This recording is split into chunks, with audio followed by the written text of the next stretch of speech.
All right, y'all, and we are live. Thank y'all for tuning in with us as we welcome you to Northwest Austin Council. You know, we do this thing every Sunday between 6 and 8, and we just ask that you pull up. Don't even matter if you're late. We got various ways of interacting with the show. We got the Facebook, the YouTube, and the Zoom. You choose the viewing option that works best for you. Oh, man, I don't know about y'all. I'm tired, y'all. Putting that work in, pounding pavement, day in, day out, especially for the last 30. You know, the key word is work.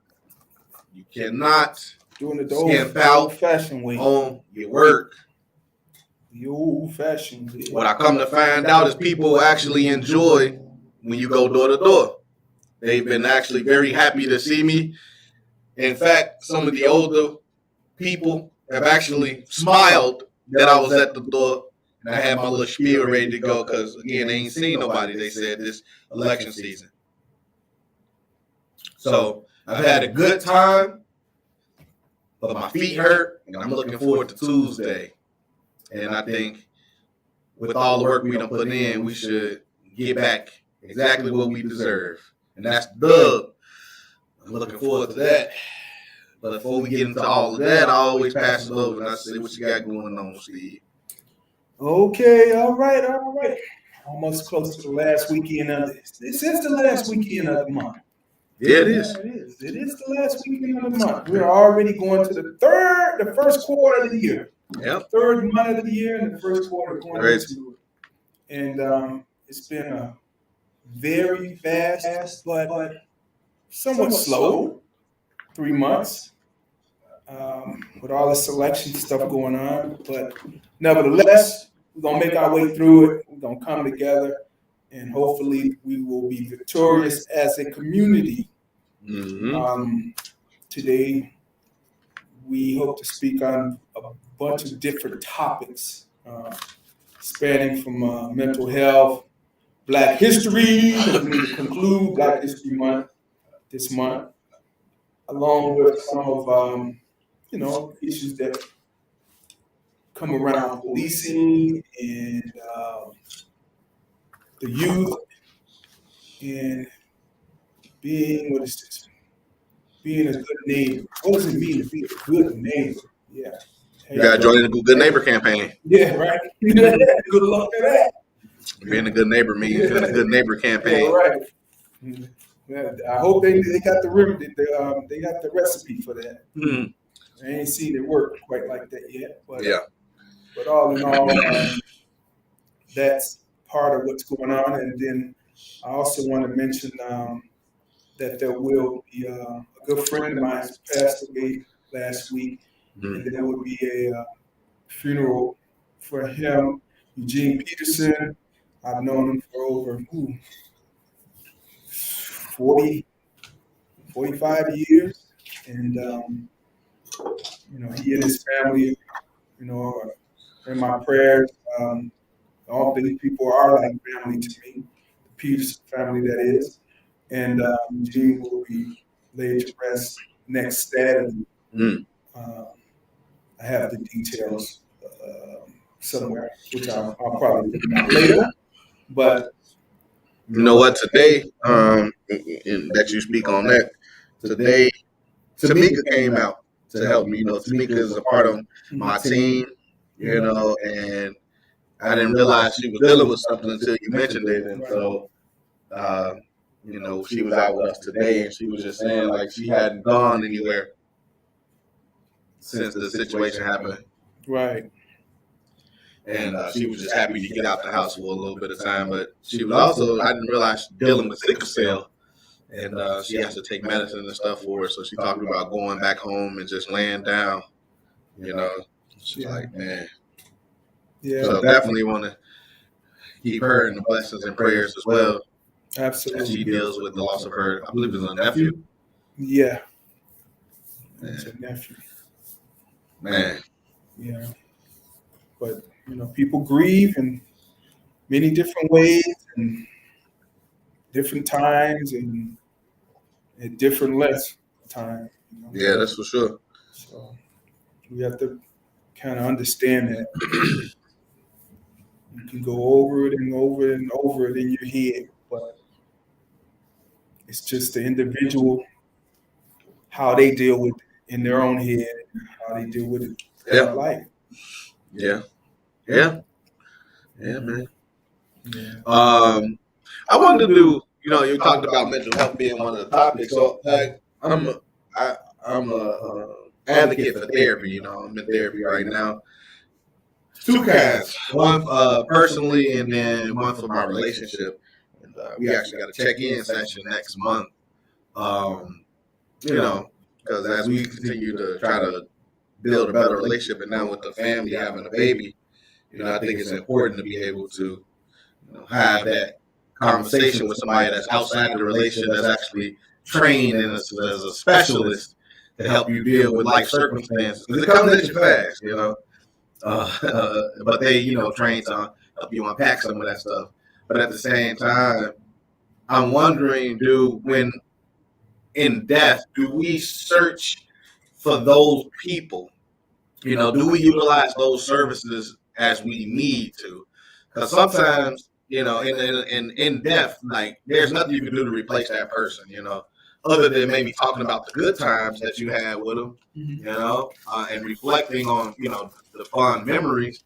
But, that doesn't replace that they aren't here. So I'm wondering, like, do we or should we be seeking more therapy in an instance when somebody passes, whether it's a hard passing or, it's one that's more digestible? Should we automatically go search out for that? I think you should. I mean, it's in every death is dealt with differently. Right. Every death, death is death, but every person's death is dealt with differently by every individual. Right. Which means that there's no real formula for healing or grieving, but there is a process. Right. And then the idea is to reach out to a specialist to help you through the process. That's my thoughts on it. But, I can say in my lifetime, man, at one point, I only knew of one person that had passed, and that was my grandmother when I was probably 14. Mm-hmm. And never really knew of anyone else that really had passed. And then during high school periods, it escalated to about 3 and 4 people or more. Throughout my 20s, it seemed like there were a lot more people, that I heard about but weren't really close to. And then as I got into my 40s and 50s, it's like, it's constant. Oh yeah, well, yeah, at that age now. Constant. You're at that age, especially if people now. So at your age, though, because I know now it's more friends and things like that, like you said, and obviously people getting older as you getting older. What have you found is the more or less the reason that some of your friends and people that are in your peer group, what do you think are the reasons? What have been the reasons that they've been passing? Well, I would say in my peer group, the reason has been related to COVID-related issues. Mm-hmm. So healthcare. Definitely health. I know, because I know COVID was this thing, right. What I mean? But much of that was because it just exacerbated or ramped things up and amplified. I mean, even for myself, I've never felt as bad as I've felt in the last few years than I felt in my last, 50 some odd years. Mm-hmm. And I'm like, is it a function of getting older? Is it a function of getting older and what's going on in the world and what have you? But I think it's all the above, Mm-hmm. If you have pre-existing ailments, that's not going to help you much when you're trying to climb that big hill. And if those ailments are already creating a struggle for you as you climb that big hill with the pre-existing ailments that are tied to COVID, it just doesn't make things better. So you really have to be a strong, body person, to make it through these days. But Yeah. it's just like week after week after week, there are people that I know of closely. Well, I mean, then I think that question that I started off with what should we be seeking therapy and things like that when dealing with loss, like, well, what are you doing now that you are losing so many folks then? That's the question. Well, it's been an arduous task for me over the last 3 years because at one point the people were passing away so rapidly and I didn't go to any of the funerals to have closure. It's still have to do a check-in in my mind and a check-in in space to realize, wait a minute, they're no longer here. But I don't realize that because again, there was no closure. And then there was a period where, okay, I'm going to these funerals, but now it's so many of them, it started to become like riding a bus. I got to get on this bus, I got to get off. I got to get on at this point, I got to get off. And then I start again and get on and off. So now that becomes a period of actually some closure because there's an on and off period, but it begins to become very tiring. It becomes exhausting. Yeah. You're getting on this bus up there, and then you get off with, okay, they have passed, and then now you have to create closure and move a little further. So that becomes exhausting. Yeah. And then in the third year of all of this, it's like, okay, where am I now? I can't add up what's happening. I can't, compartmentalize it all, put it in a certain space because I don't know what's going to happen next. So now I'm in a space of, I know what's happened. There was no closure the first in 2020. 2021, a lot of things started happening. I went to funerals. There was some closure, but it was so much of it that, it became exhausting. 2022 is like, okay, it's slowing down a little bit.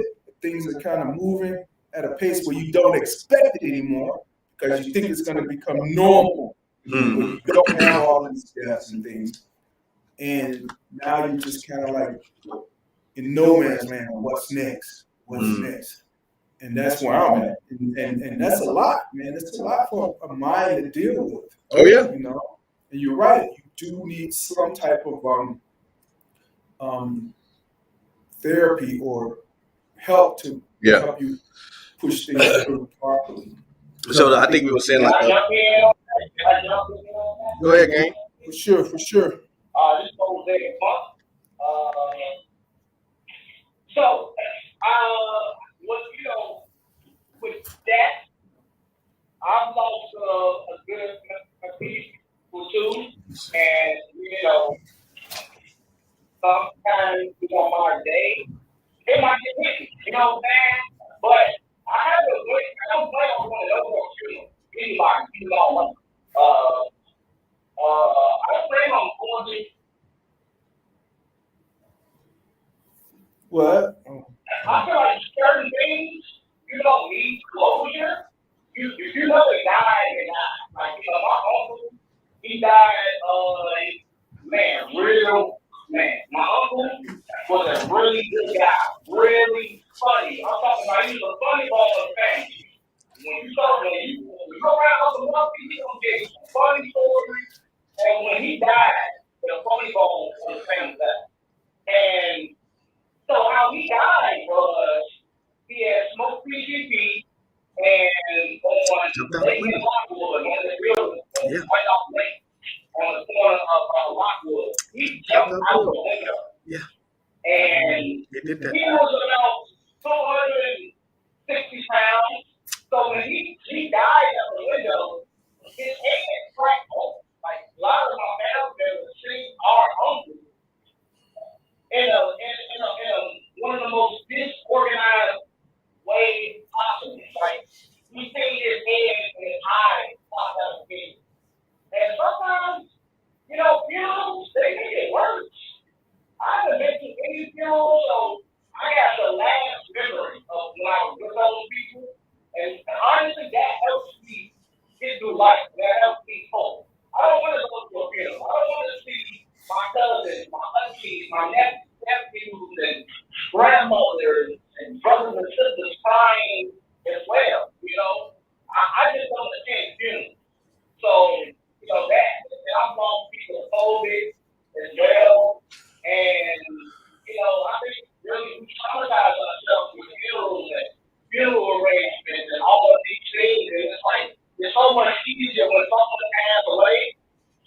You don't attend that funeral. Hey, honestly, that's more ease off your mind.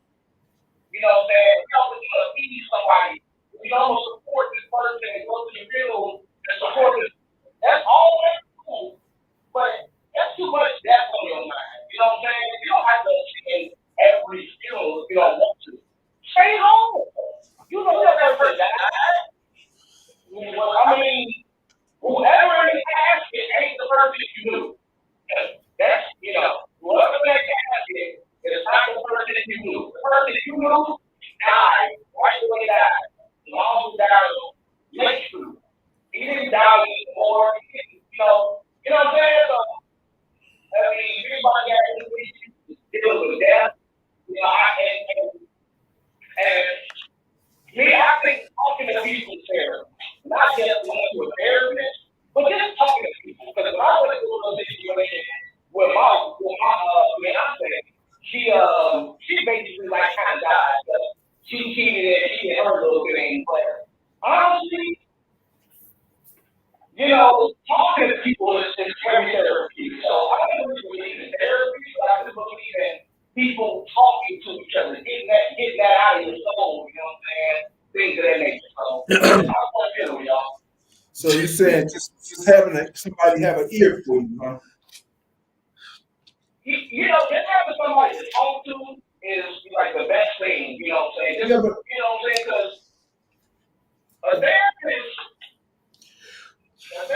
they don't give you so much information. They can tell you why you're going through this. You're going through this because of your body is going through changes, and you're used to this person being alive and they're dead now. So okay, cool, I get all that. But you can talk to family members and friends and heal up too. Yeah, but I think the therapists have the process in place where they know the stages, they know where you should be, why you're like this. I don't know if family and friends can tell you. No, exactly. I mean, that's exactly what I said. Like, they only know the stages. They can explain to you in depth, but that doesn't help you. You know what I'm saying? When I went through my situation with my fiance, that didn't help me. Honestly, what helped me was time and keeping busy, going to work, talking to people, to make sure your day is fulfilled with activities. If your day is not filled with activities, you're not going to that gym. You don't have anything going on outside your life with your job and going home. You are going to be busy. You just gotta be active when you're going through loss. Yeah, everybody has a process. I think what I was gonna say before Mosaic chime was you talked about how do you build community, right? And community can be built around loss because this is our this is what makes the commonality between us, and especially in this moment. And then sometimes, as Mosaic was saying, maybe the therapist ain't for you, but your community is. Whoever that community that you belong to, that you can go to in your time of hurt, so that you can, at minimum, get a hug. Because scientifically, hugs release endorphins that actually help increase our resistance to hurt. So, for example, stress, which can be damaging to your heart, is is how do you call it, like essentially a reliever. How I want to say this. So stress damages your heart, right? Mm-hmm. But being around people releases the proper endorphins that actually whatever those passages are that are damaging your heart. The stress creates a stronger. I mean, being around people, hugs, and things like that like an antibody. It increases your resistance to those type of things. So, similarly, when you experience great loss and you're grieving, it's actually better to be around people. We do the opposite, which is take ourselves away from people and things. We withdraw, and that actually is worse for us. It's scientifically proven. You're supposed to be around people. So when you talk about community, how do you build it? One, you build it just by loving other people other than your outside of yourself and being available to people, especially in their time of need. But we also got to be understanding that it's okay to seek out people, that can help us too. So yeah. I guess there's different processes. Oh, everybody got a different process though. Yeah. I mean, like you said, not going to a funeral, maybe that's one. I don't know if it will work for me. I think it's beyond me when it's a funeral. It's not just about me. Yeah. It's about, if you about your word, and your word is your bond. Yeah. Then you owe that to that person at least. Whether you say they're living or dead, your word is your bond, and you have to follow through. Some will say, well, they don't know, but it means a lot. You know what commitments you make. You know what your word is. Mm-hmm. Just because the person you gave your word to, it may not be around to know it. That don't mean you go backslide and don't uphold your word. Yeah. Hey, Tamika. Hey, Diana. Hey, how's it going, guys? Hey. Hey, how you doing today? Even though I started today already. Yeah. Yeah. Well, we're touching base a little bit on death and some of the things that come with, supporting and helping yourself and helping others through the period of death, and primarily mental health when it comes to dealing with death. It's DeAndre was saying it's something that you need others to support you with. The community of people helps you through it. I definitely believe that's true. Mosaic was saying that going to funerals just makes you feel sadder and doesn't walk through it, doesn't help them to walk through it, the process better. For me, going to a funeral and knowing and putting it into a process that this is it, this is where they're at, and now in my mind I still remember the good things, but I also know that this person no longer exists as we know it. So there are many ways, but I do think DeAndre is right. Mental health support or having a therapist, everyone should be able to do that, to work their way through. I think just going to so like with the kids, that's one of the biggest things that we continue to miss out on for the youth is that support that they need in school, whether it's a community of their friends or peers or whomever, and somebody that they can talk to when tragic events happen. Because these kids see and do way much more than we used to, or at least it's appropriate for the times, depending on how you want to look at it, because the times are different. But they never, in our circumstance, the kids from our community rarely, if ever, get that opportunity to have those sessions where they can talk directly with somebody. And that's a shame. Like, again, where's all our funding going? Our kids almost be crying out for help. And if we were in more affluent areas, they would be able to get access to those resources at school with one another. Right? Like and that if we want adults that are comfortable with seeking that out and instead of harboring their feelings and holding things in and holding it back, then we gotta, as with everything, start at a younger age and make it so that kids are comfortable having those conversations with people that are trained to do so, or just their peers in general, because they're gonna repeat the cycle and become us. Yeah. You know what I mean? Like, I remember in high school. Can I say something? jump in. Yeah, thanks. Conversations that, really on point, very interesting, all the comments, all the opinions. And, we all agree, I think most of us agree that everybody has a process, and it's what works for the individual. Yeah. I'm only jumping in because we're talking about the kids right now, right?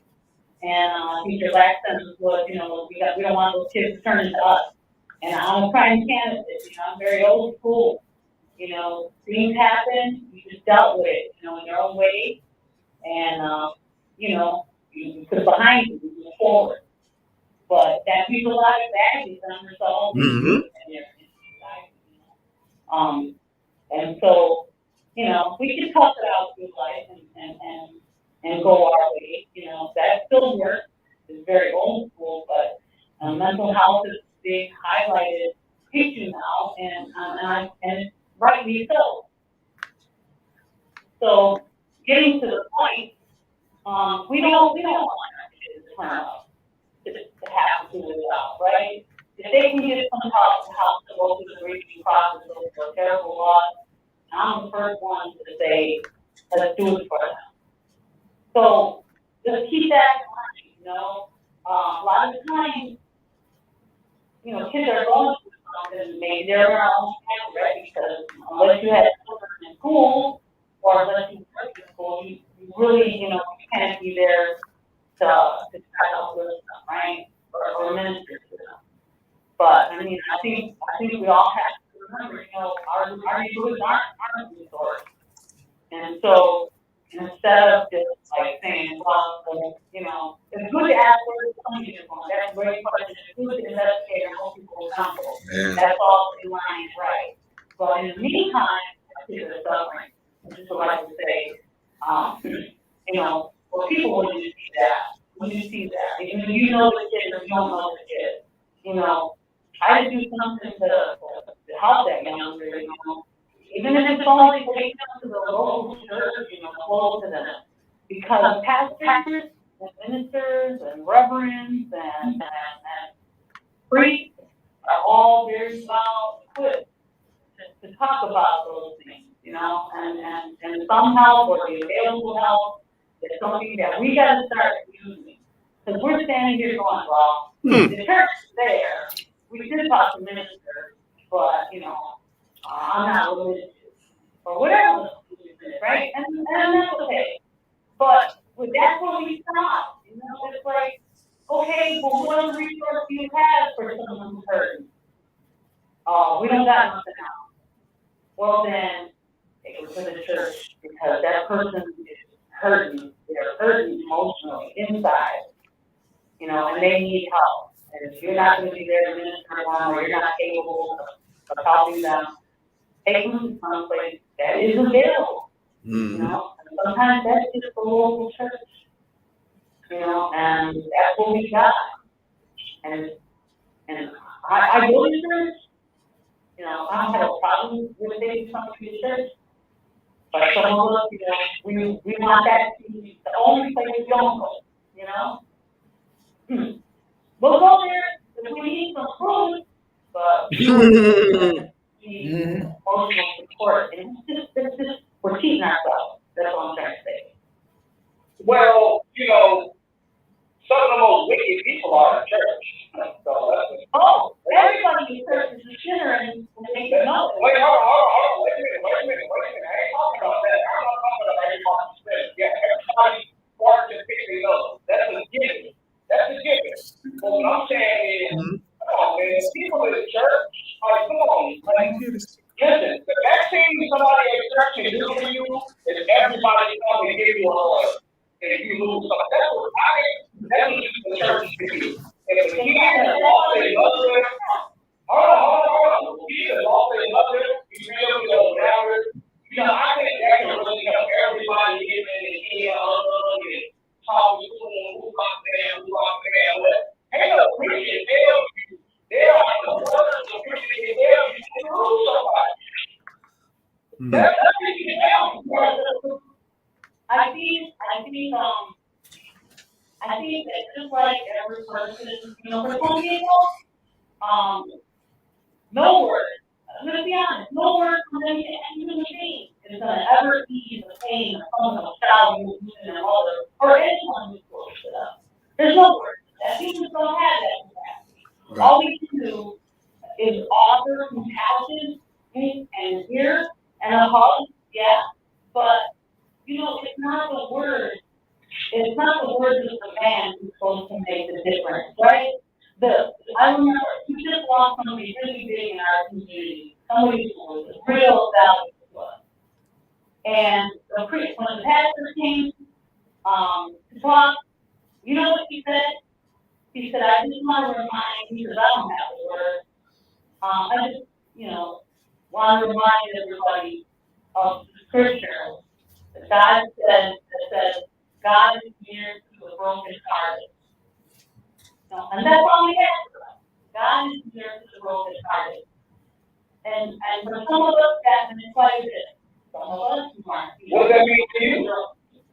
What does that mean to me? God is near to the brokenhearted. It means I'm not alone. It means even though I'm hurting, I'm not alone. And God sees me. And if you know enough scripture, you'll find more comfort. Because it also says that after this life, God will wipe away every tear. There'll be no more death, no more sorrow, no more pain and suffering. So when you have enough scripture in you to carry you through, it's your faith, right? And I can't impress that on anyone. And who knows who has it? People, when we sit in church amongst each other, I don't know if the person next to me is saved or not, if they're really walking with God, and they don't know who I am either. It's all on faith, trying to find the Lord. That's it. And some people, that works for them. That's good enough for them. And some people, it doesn't. We respect everybody. But sometimes, for me, I don't have $1 million. If I saw a little kid who lost his parents, of course I want to love him. But I don't have the words to fix it, and all the money in the world won't fix it. Now, you have $1 million. No, let me finish.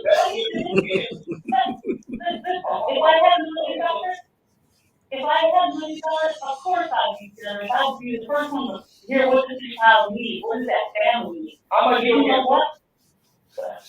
You know what? It just makes you happy, all of it. You know what? I had more than I have right now. No, listen to me.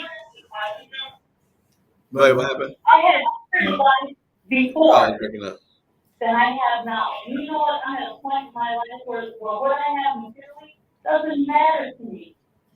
What matters to me is making sure that what I leave behind me or the people that I touch are people that if I could help them, I did help them.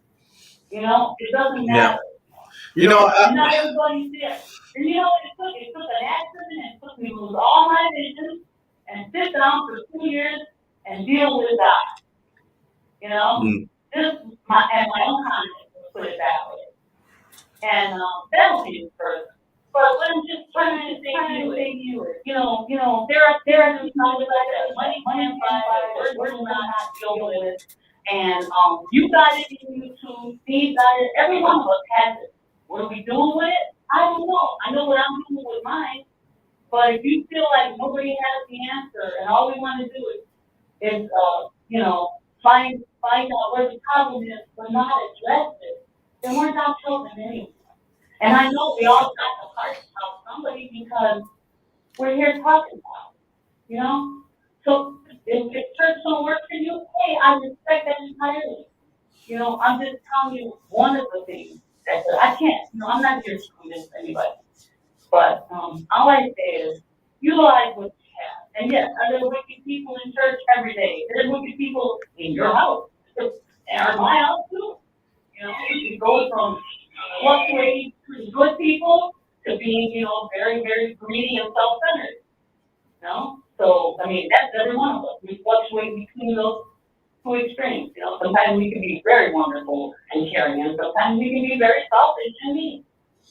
What's interesting about this conversation is today I was going to get something to eat, and I just so happened to have ran into. So the 15th district do this thing that they call the Great 28. They do it every February, where they highlight people from the Austin community every day of the 28 days in February. And one of the women, Karen West, her name is, from Austin, longtime Austinite, and she looked at me and was like, "I know you," and I was like, "Maybe. I mean, I am running for office. I mean, I'm sure I'm in the paper or the TV or whatever."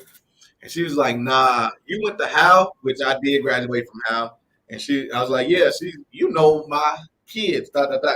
You know what I mean? And we just started talking, and she started telling me how God told her that she was saying the reason why she was featured in for the 28th in February is she started a program for haircuts for kids in the community, and she did that with like the entire football team, and then she got the young girls their hair done. It's a barbershop on Chicago Avenue in the neighborhood, and she said the idea for that came from God, and he told her to take care of the expenses for two children at Howe School, which is the school she graduated from. She went there from kindergarten to 8th grade. And she said, when she went on that mission, she eventually spent $3,500 doing different acts of service for these children that had never been able to experience this before.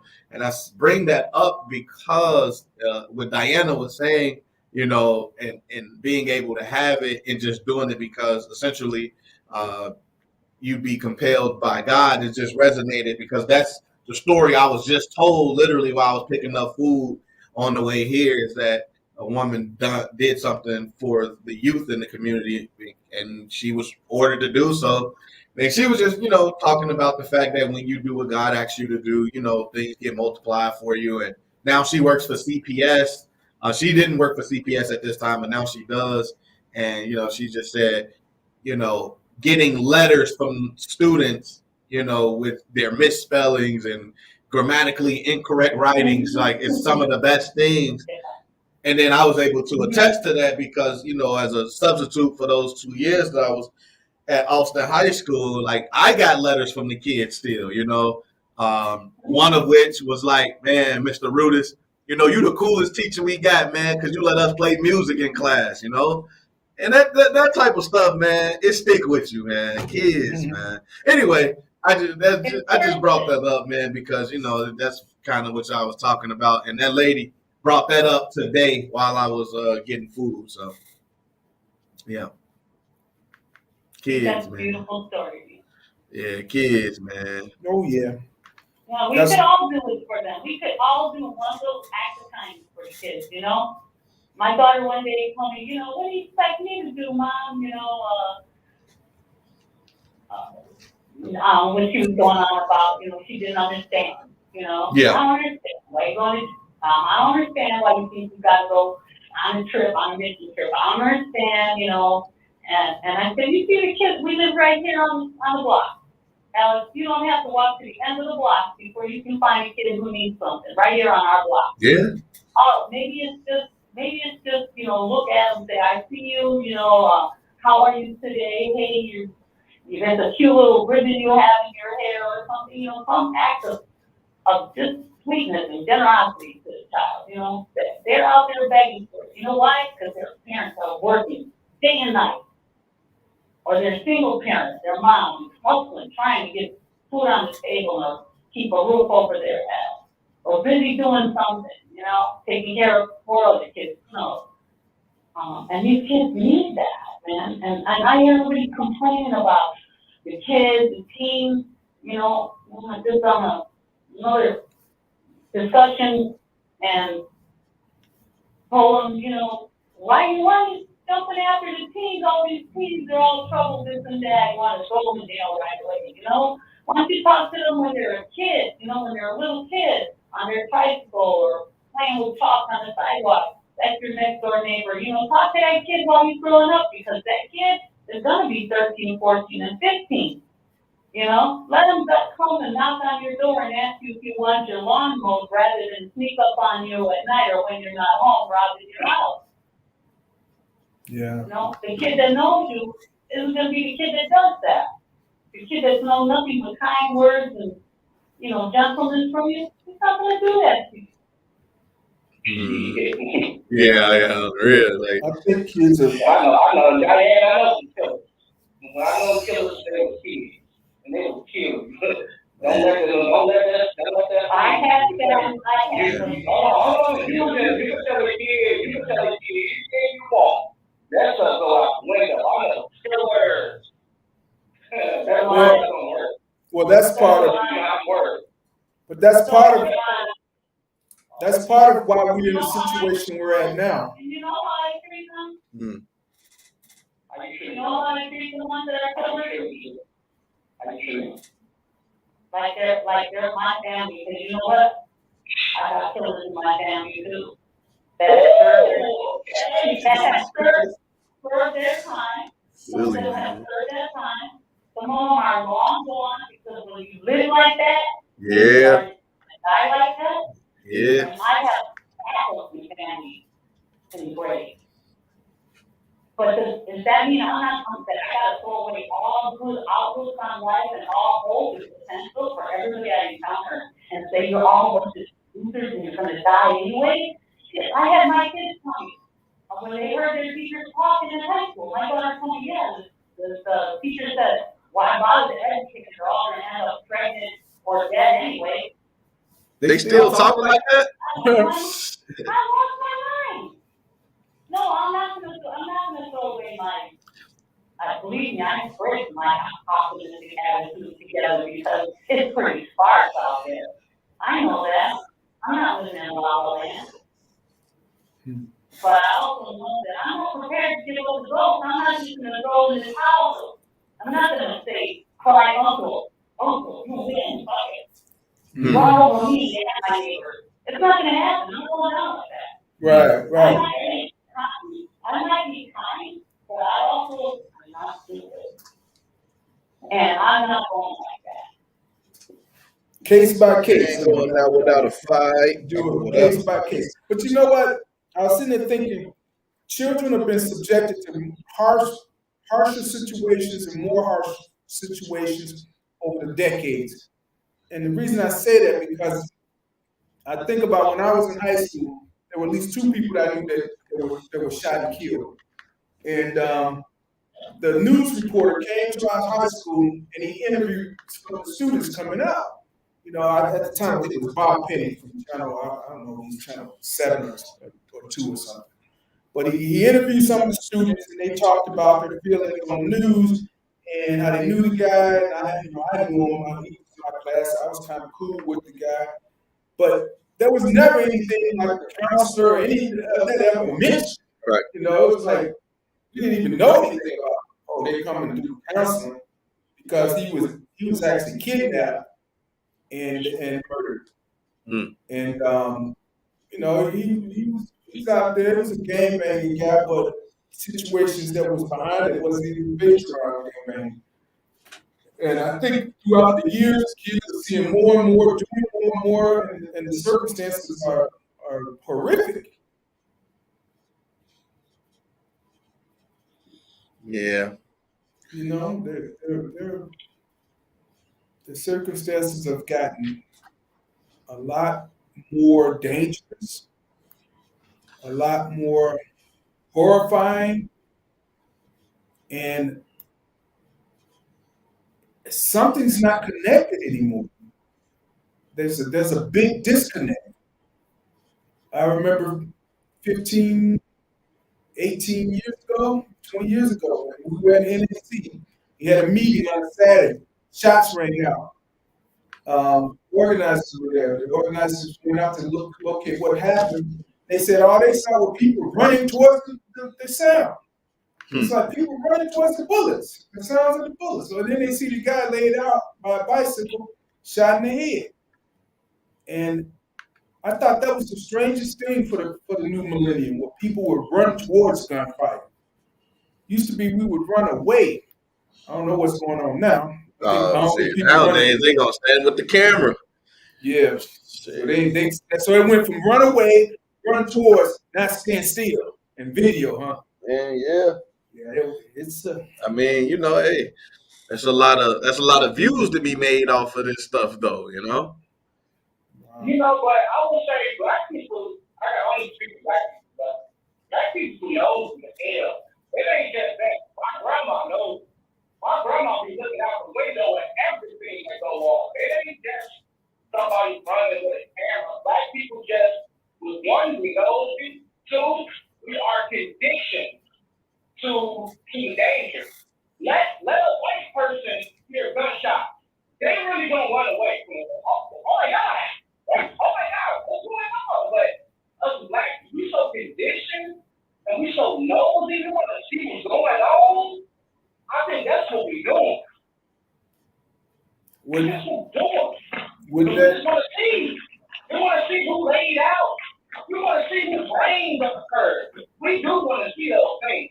We can act like we don't. We do want to see that. That's why we go, who will we get shot? Let me go see how it look, how a body look. That's what we want to go see. White people, they don't want to see that nonsense. No, they terrified of that because that's not where they come from. That's not what they conditioned. How about if there was a white person that ran to see if they could support the survival, creating a survival situation to help the person? You don't think that happens? You say creating a situation to help people? Yeah, like they hear gunfire, they see somebody laid out, and they run over to try to see if they can create some type of triage situation where they can help them. You know, you don't think that happens? Oh, black people? No, rarely. Rarely. I grew up, born and raised in Chicago. No. Yeah. Most people who come in, they not coming to go help or nothing. They want to see how your body is. They want to see where you've been shot. They want to see how gross you look. I'm just keeping it 100. It's not all a bad thing to be curious. I want to see how brains look. I want to see how a bullet looks if somebody gets shot. You know what I'm saying? Sometimes you just curious. But are you trying to help? Oh, no. No. What about a white person? Wouldn't they run to try to help? I don't think white people run to danger like that. I think they avoid that. I don't think a white person will run to danger like that. Now, a white person will call the police. That'd be the first one to call the police for a black person to do. Because black people just don't call them. Oh, well, somebody got shot. Oh, that ain't my business. I gotta keep moving. I just want to take a second to interject something. There's a program, and I know a lot of young kids taking it. I'm talking for Little Village, the Latin community. Shadow over there. I'm sorry? I said, I'm shadow over there. Yeah, so there's a program on WIIFTBP, and it's a lot of it is normally running the program for kids to learn how to get a first aid for gunshot wounds. Did you know that? No. Oh, no, I know that. Yeah, they Yeah, got. there's a program. I'll give you the information so you can have it, Okay. Great. Yeah, they teach these kids how to do tourniquets, and how to splint, and how to stop blood. They got them all educated on serious first aid for gunshot wounds. Yeah, it's amazing. If you know, a lot of kids are taking it. Wow. It's You know, almost. these kids can tell us something sometimes, It's almost like. Most people just go to look, curiosity. Most people, yeah, curiosity. Mm-hmm. It's almost as if we're living in a war-torn community or a war zone where they teach you, okay, this is what you do in the war. Be prepared for this, be prepared for that. None of this is, how do you live? I used to always wonder how did that work when people lived in war zones. What's the normalcy? What's the normalcy when Maybe,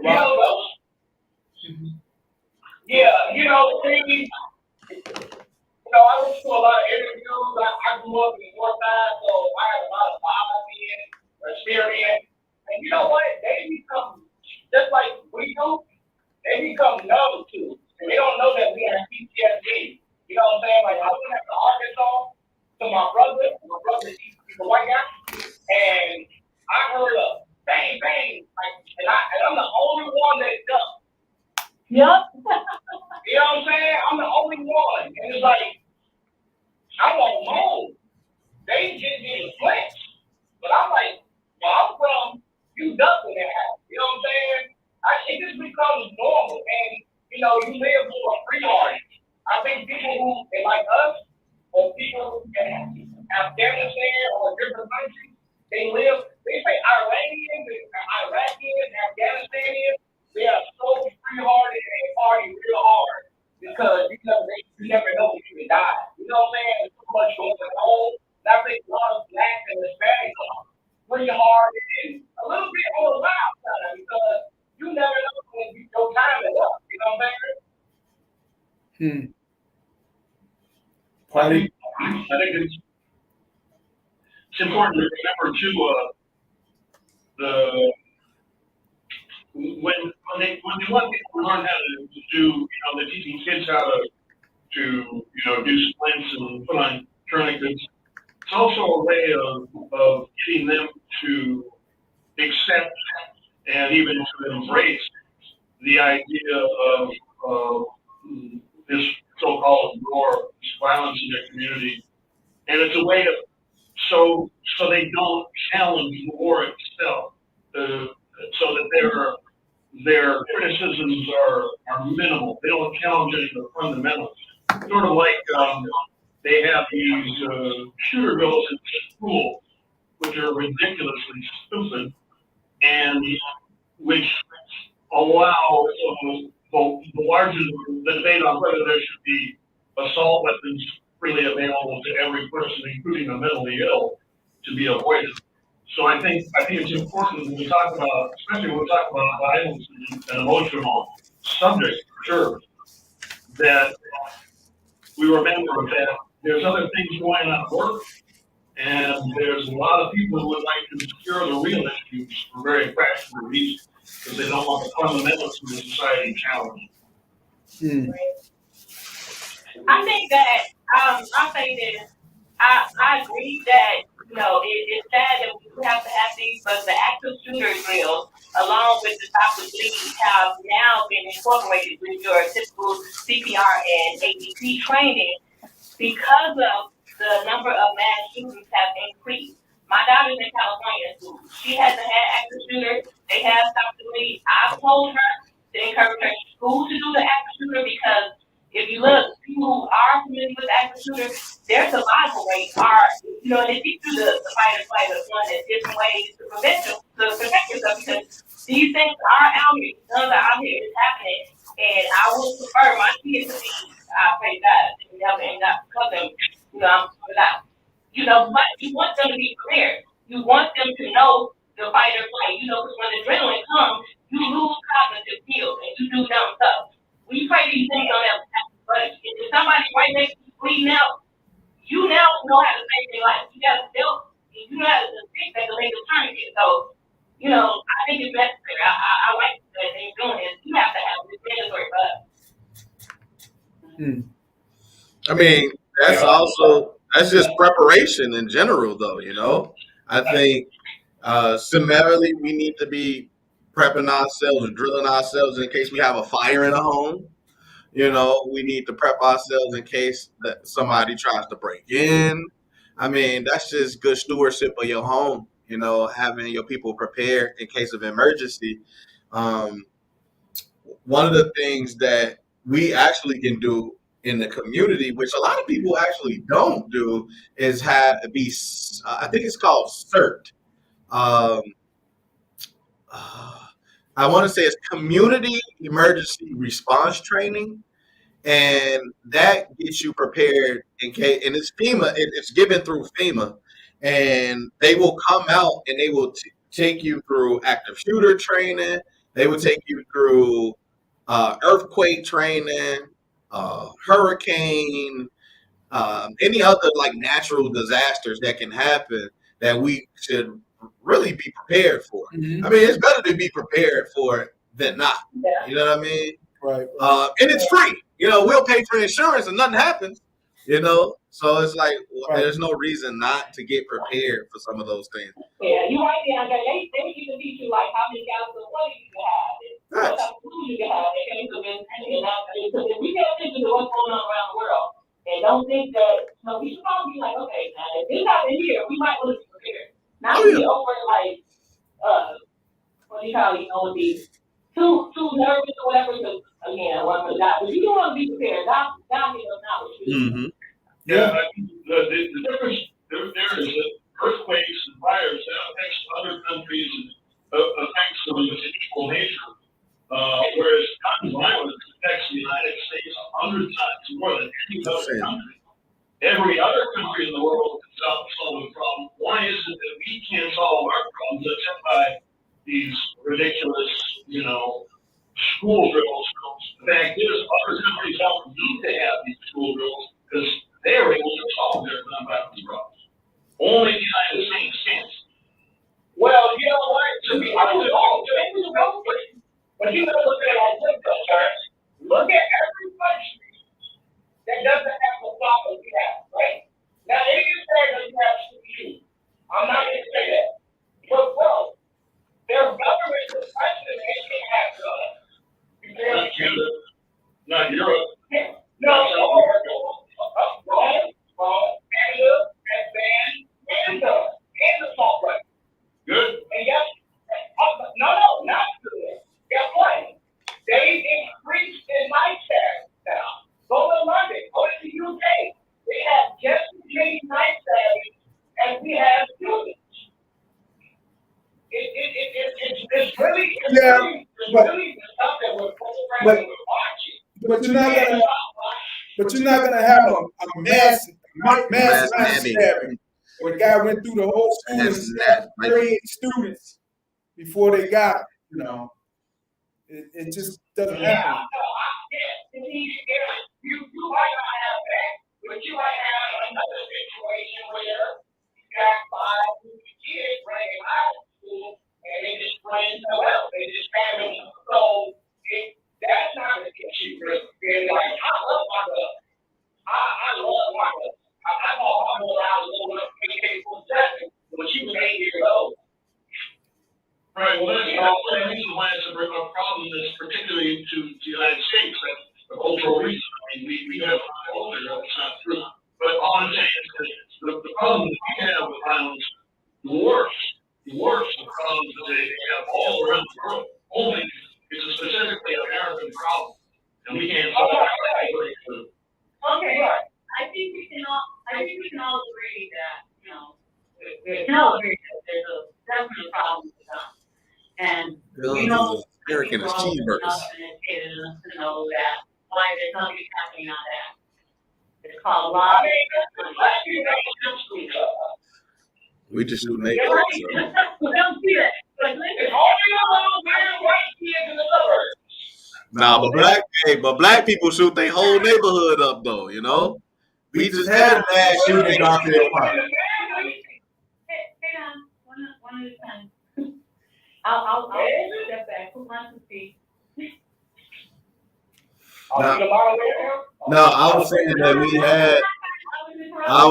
that we had a mass shooting in Garfield Park, where you had 13 people, anywhere between 11 and 13 people were shot at one time, and people were just out celebrating the party. So I'm just saying, black people don't do mass shootings at schools, but we showed them in the neighborhood, though. Hey, long as it's amongst the gang members, I'm cool with that. But it's. I was just going to ask you, bring it kind of closer to home, DeAndre, you're elected to the district council, Roofers. council that will be. Roofers. What will be your? I know they try and IDAC guns and that sort of thing. You know, what will be on this national issue? What will be your stand? You know, locally for the 15th district. In terms of guns. Guns or just violence. I mean, to solve violence. Oh, you know what? Well, yeah, you know what? Part of our roles will be to help initiate initiatives for public safety to try to increase positive public safety. For me, in terms of guns, listen, I'm pro 2A. I'm concealed carry too. You know what I mean? I believe that we got a right because it's in the Constitution. And I think that all people that are of sane mind and ability should protect themselves and their families and their community. That being said, I also would like for us to get a better understanding of guns in general. I don't think people that are 2A go and train enough and understand the rules enough when they have them because they fall victim to using them in the wrong circumstances as well. Because here in our community, regardless of how the guns come in, they keep pouring in. People can make them out of plastic now. I mean, there's just so many ways. Until we can figure out how to rid our community of guns, we as civilians have to figure out what we can do to protect ourselves from them. I mean, there's nothing we can do about it right now. To me, this is way too much going on. Now, I will say this. I would like to lobby the legislators to try to figure out and place blame where it needs to go. Because when I was a kid, I know of people that would hit the trains that knew the guns was coming in. How did they know though? You know what I'm saying? So it's like somebody over here putting these things in this community because they want them to be here. So we got to start placing blame where it needs to go. And yeah, I would lobby Springfield and whoever else to actually pinpoint the source and make something happen with those individuals so they can stop coming into our community. Dre, you know who that is? That's our neighbor, Mexico. I love Mexico. You feel I love Hispanics, you feel me? But some of the bad weed, that's where we get all the guns from, bro. Like, that's where the fentanyl comes from. That's where the drugs, that's where the drugs and the guns come from. It comes from there, bro. These cartel dudes come over to America, have sex, make kids, the kids born here. Now they got a connection. They kids going up here. Look at Texas. Look at the jobs of Texas. Like, it's a hellhole because these guys just bring it in. That's what guns are coming from. They ain't coming from Canada. I'm not even Mexico. comment on that, so. I know you'll be agreeing with. You know they come from Mexico. No, they don't come.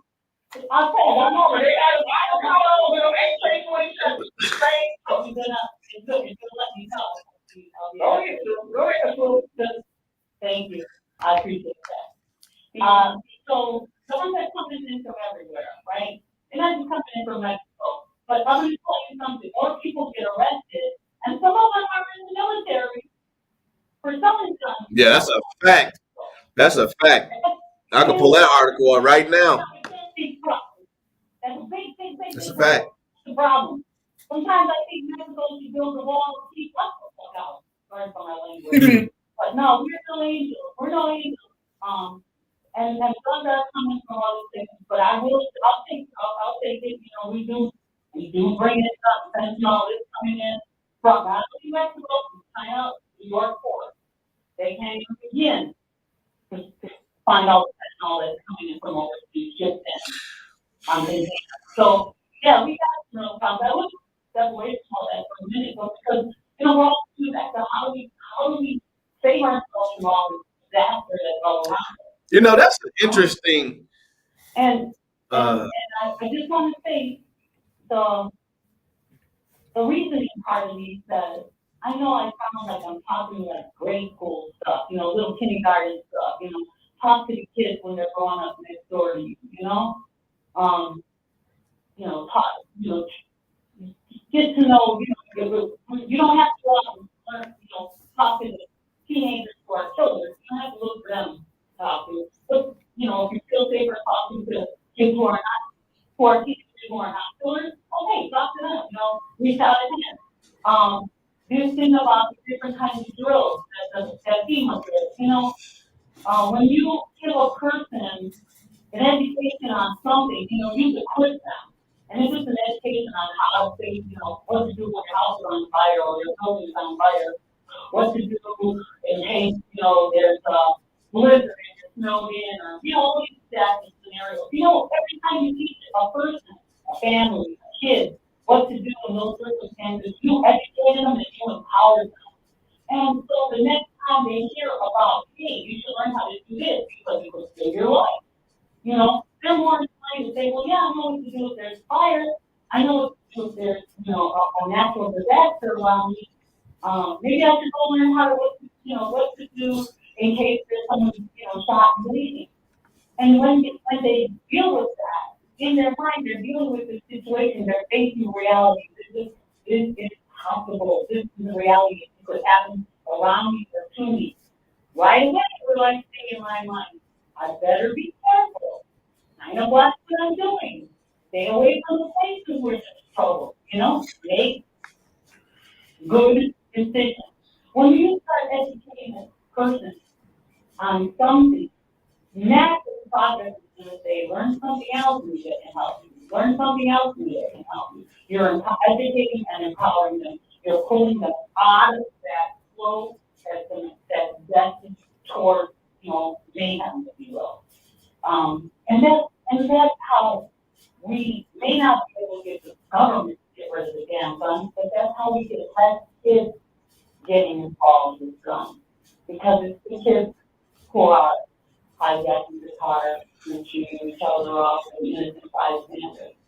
And so, I can only go back to, what is our personal touch in this world. How can we be a part of the solution?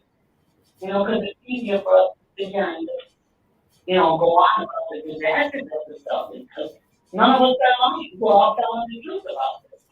All different opinions and ideas and all very valid, But I just want to keep going back. I mean, if somebody hears me and says, you know what, I'm going to go out this one little kid next door to me, I may be dead by the time he's 16, I'm old, but at least I poured into one kid's life. And maybe that kid will have a chance. And that changes the trajectory for his whole mind, or her whole mindset. One kid. I admire the black community in so many ways. Black historic colleges, man. I'm like, why do we have that? Why do we don't do something like that? Why are we sitting on our families, man? You don't need to reinvent the wheel. Do what the black community does. They got a lot of things right. They're on their way. But we still all face these terrible disadvantages that are built into the system. So I do understand that, and I respect that, and I respect your frustration. I really do. Children are the future, right? We say that all the time. I remember it was a big movement years ago. Let's not worry about the adults. Let's not worry about the teens. Let's worry about the kids that are just starting school right now. Well, I've heard that for the last 4 decades. Let's worry about the kids right now. And did all those kids that you helped in those 4 decades, the kids that you personally helped, was every one of them a loss? No, I wouldn't say everyone was right? lost. No. All right. Then it was worth it, wasn't it? Yeah, I guess they always say if you can help one, that's plenty. That's a start. But why isn't it, in 4 decades that we should be better off? The numbers should be going down with the problems. Ours is not to question why. Ours is to do or die. That's the thing. Yeah, Ours is not the question why, ours is just to do or die. yeah, I know. That is the same. Well, I don't know if this is really, like, we're talking about violence. Is there one candidate among the 9 candidates for mayor that anyone thinks is going to do a better job than the current mayor regarding violence or city generally? I don't know. But let me make this point. I heard on the news today, and it must be a 50-year revelation or something, that I literally heard on the news that, the key issues to tackle happens to be public safety, education, and housing. And I said, wow, those are the 3 pillars NAC was formed around 50 years ago. And I'm like, is this the thing that just popped back up at the same time that all 3 of those are the main topics? Or have they just been the same topics throughout the last 50 years? I think that's a good point. One thing about violence is it tends to be treated too much in isolation because it's sort of a sexy thing, and it's a lot more sexier than dealing with schools or housing, say. But the violence, comes out of situations like that, and it's the only way to address it really is to, you work with a lot of youth at the Northwest Austin Council. You can't just say, don't be violent, and then send them on their way. You have to give them an alternative activity or inspiration, keep them out of buy homes or learn a trade or whatever it is or if they're younger, just getting to know them and inspiring them. But I think that part of it is lost in the debate. People focus on murders and that sort of thing, which are important, but they spring out of social conditions, which foment, which bring about violence. My thing is, I don't think any of the candidates have a solution. And if they did, they would have started right there on their own block. Start with what you got, and prove it. Start with what you have. The city. Yeah, that's true, but Stephen Robinson is running for mayor, so what am I supposed to write his read? Well, and also Brandon Johnson, I don't know what he's talking about violence, but he's pretty progressive. Yes, he is. He's very progressive. And I don't know where he's at in the polls, but Surging. Yeah, surging. Could very well be in runoff. But again, I don't think they have the solution because I think Jamal Green got the best plan. What's the plan? I don't know.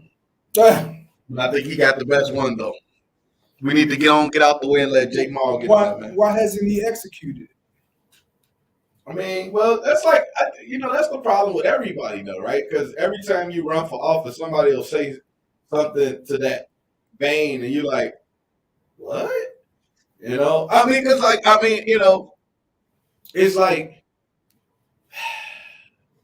right? Like, I would say we in CB's corner, but if I'm outside looking in, I know CB went drug-free West Side for 30 years, and I'm like, okay, well, what has CB been able to accomplish with drug-free West Side that make him capable of being an alderman? And the same can be said for anybody like Brandon Johnson. What has he done as commissioner that makes him worthy of being mayor? And so it's always like, that's the question that we're going to always ask people. Somebody will ask, well, what makes you capable of sitting on the district council? You know what I mean?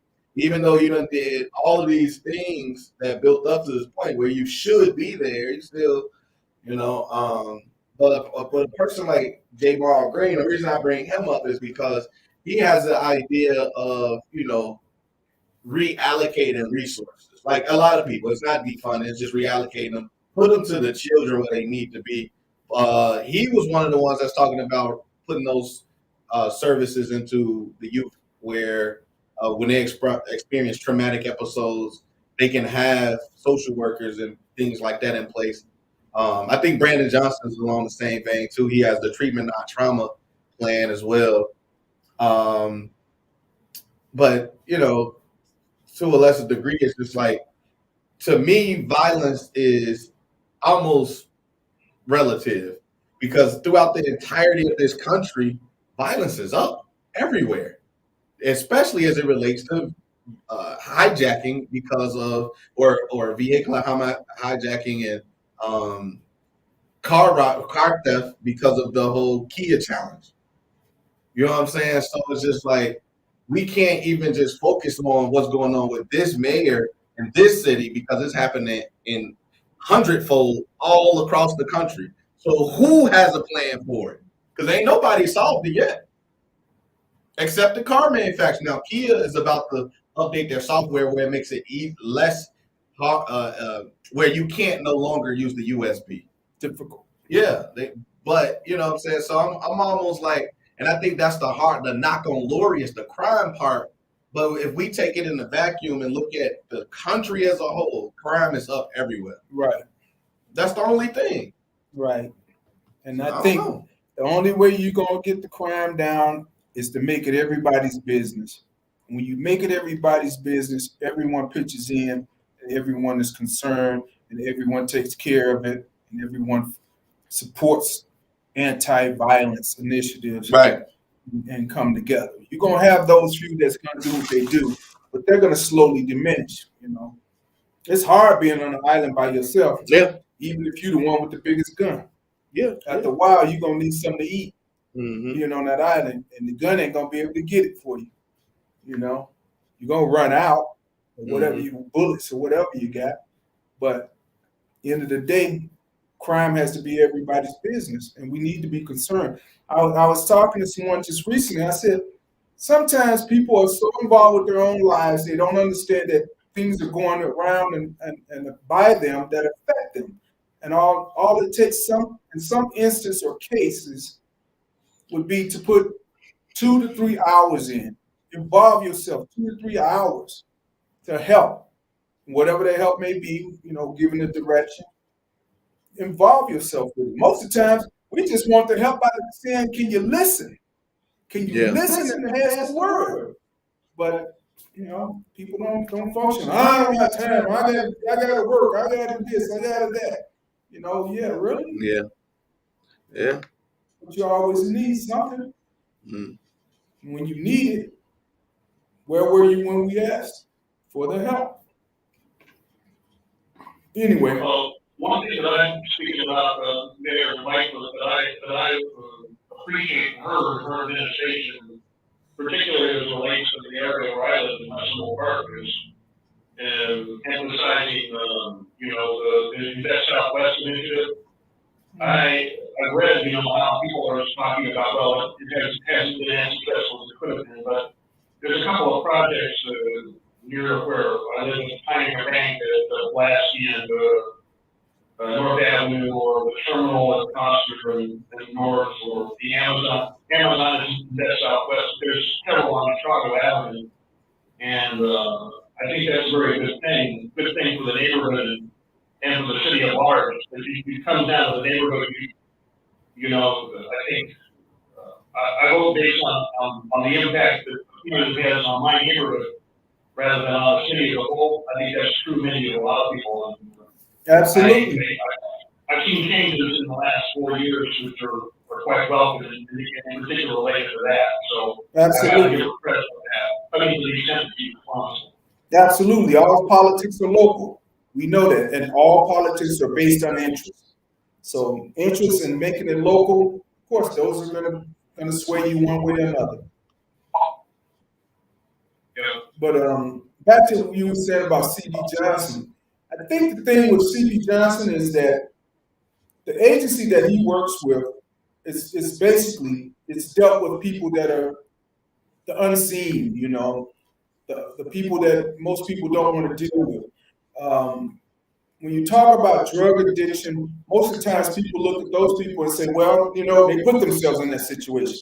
And then when they clean themselves up and become sober, people go, well, that's what they should have done anyway. There's no reward for it. There's no big honor behind it. So being in that field, in that agency, I think that's part of what people tend to close what they say, turn a deaf ear to, or close blind eye to. Yeah. But CB, I do know he is a businessman. Right, He is yeah, a for unique sure. business sense. Oh, yeah, you better have some business I sense. do That's know for he sure. is from the community, and he knows many people in the community. And I do think he is a person that cares and listens to people. You know, I pretty much know that from my many years of knowing him. He cares. He does care, and he will do as much as it takes Right. to help people. You know, I've seen that with my own eyes. So, and he understands because he's come from, you know, where where it took someone to help him to get to where he's at. And he still doesn't think he's at a point where he's at a pinnacle. You know, he still think there's much more to be done. And that's what we have to all look at. You know, what can we do to help us all? You know, maybe it's just a little bit. Maybe it's a lot. Do what you can with what you can. But let's make it work to support the greater good of all. And that's we all miss that part. You know, how do we support the greater good of all? I think that's true. I heard a radio program they were talking about some of the people here were talking about drugs coming in from Mexico, and they were speaking of that, and in particular fentanyl, and saying how fentanyl is a drug that's pretty easy to get across the border, and the drug cartels don't run the country of Mexico. They're very powerful, and the ingredients for fentanyl come from China, and so the conclusion of the program was that the only way the U.S. could really effectively address the fentanyl crisis is on the demand side of things, encouraging people not to use drugs or giving people treatment for it and making that giving resources on that end, because to their way of thinking, it's impossible or pretty close to impossible to prevent fentanyl in particular from coming across, just because of the only way to do it, the most effective way to address that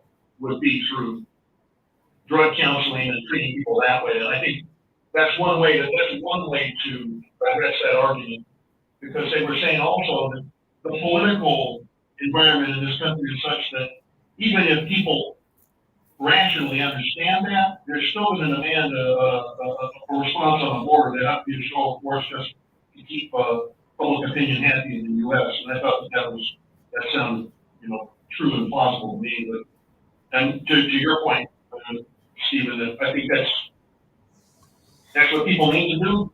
They should do that out of the goodness of their heart, but it's also an effective strategy, maybe the only effective strategy to address the drug, situation, long term. Well, I know one of the things they're about to come through. I got you, Raheem. My bad. One of the things they're about to come through is with safe use sites. I believe that City Council is working on an ordinance right now so that we can start to bring that, just like New York has.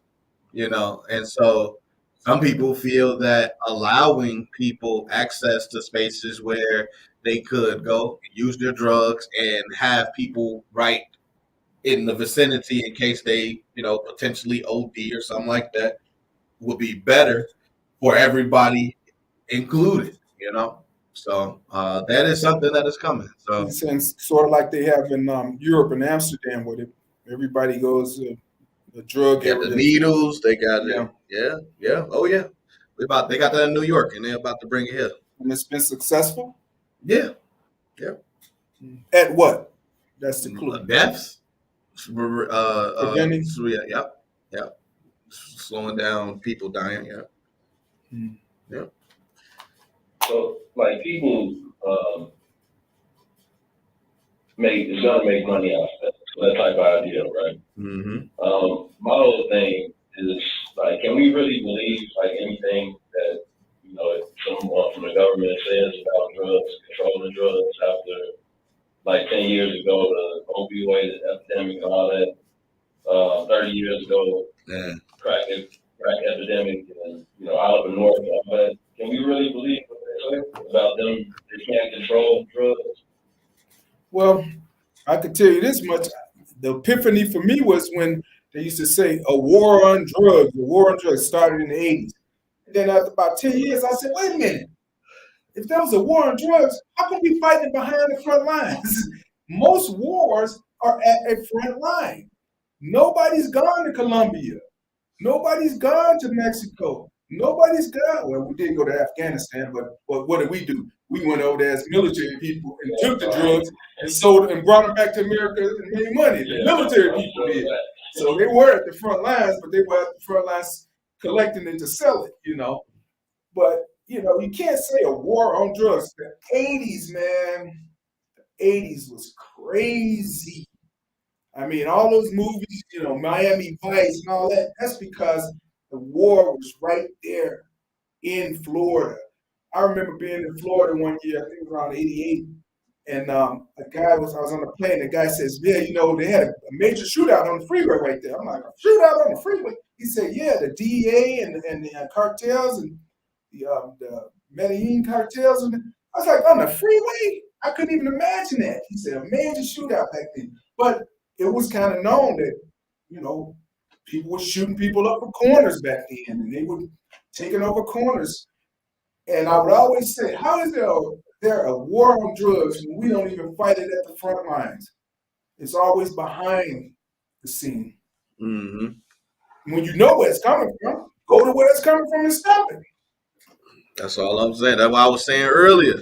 We got to talk to the legislators. We know where the gun's coming from. Let's hold the people that's actually bringing them here accountable. Yeah, but we got a lot of American-made manufacturers too. So what do you do with that? Tax them. My thing is they know and they allow it. Facts, man. That's what I'm saying. Facts. Because somebody profits off of it. Facts. Crime is a moneymaker. That's why it ain't going nowhere. Violence is a moneymaker. That's why we promote violence as a community, as a society. We promote violence. Right. Oh, facts. And Yeah. make money out of violence. Ton of money in crime, man. If we get rid of crime, we ain't got no more police officers, we ain't got no judges, we ain't got no lawyers, we ain't got no whole court system, no jails. That's a lot of money gone, man. We ain't never getting rid of crime. Ever. No. Ever. Yeah, but we can diminish it. No, we ain't gonna even diminish it. Well, let me say this. It's gonna change. Let me say this. What has diminished is the prison and incarceration rate. People are not, you don't have a lot of these prisons were closed the last few decades. Yeah. And you know why they were closed? Because in the 80s, when George Bush Sr. said, war on drugs, we need to build an industrial prison complex because people are out here on this crack. Right, that crack, they gave us. We got to put them in jail. Right. But guess what? What people didn't realize, because I knew a guy that was a parole officer. Yeah, parole officer. He said he monitored people for over 10 years going to visit them after being let out of prison. He said what people didn't realize with crack, after 10 years, your immune system is so jacked up that you end up dying from it. So these people never go back to jail, and the prisons became, less and less people. That's why you have so many prisons all throughout the country that are, pretty much empty or closed. Well, I feel like it's evolving or has evolved. So it may not necessarily be a prison where they're locking people up, but there's a lot of people on house arrest. And when you're on house arrest, you get the low jack, and people have to pay for that. A lot of times people that's on house arrest have to pay for their monitoring device. Whatever. Really?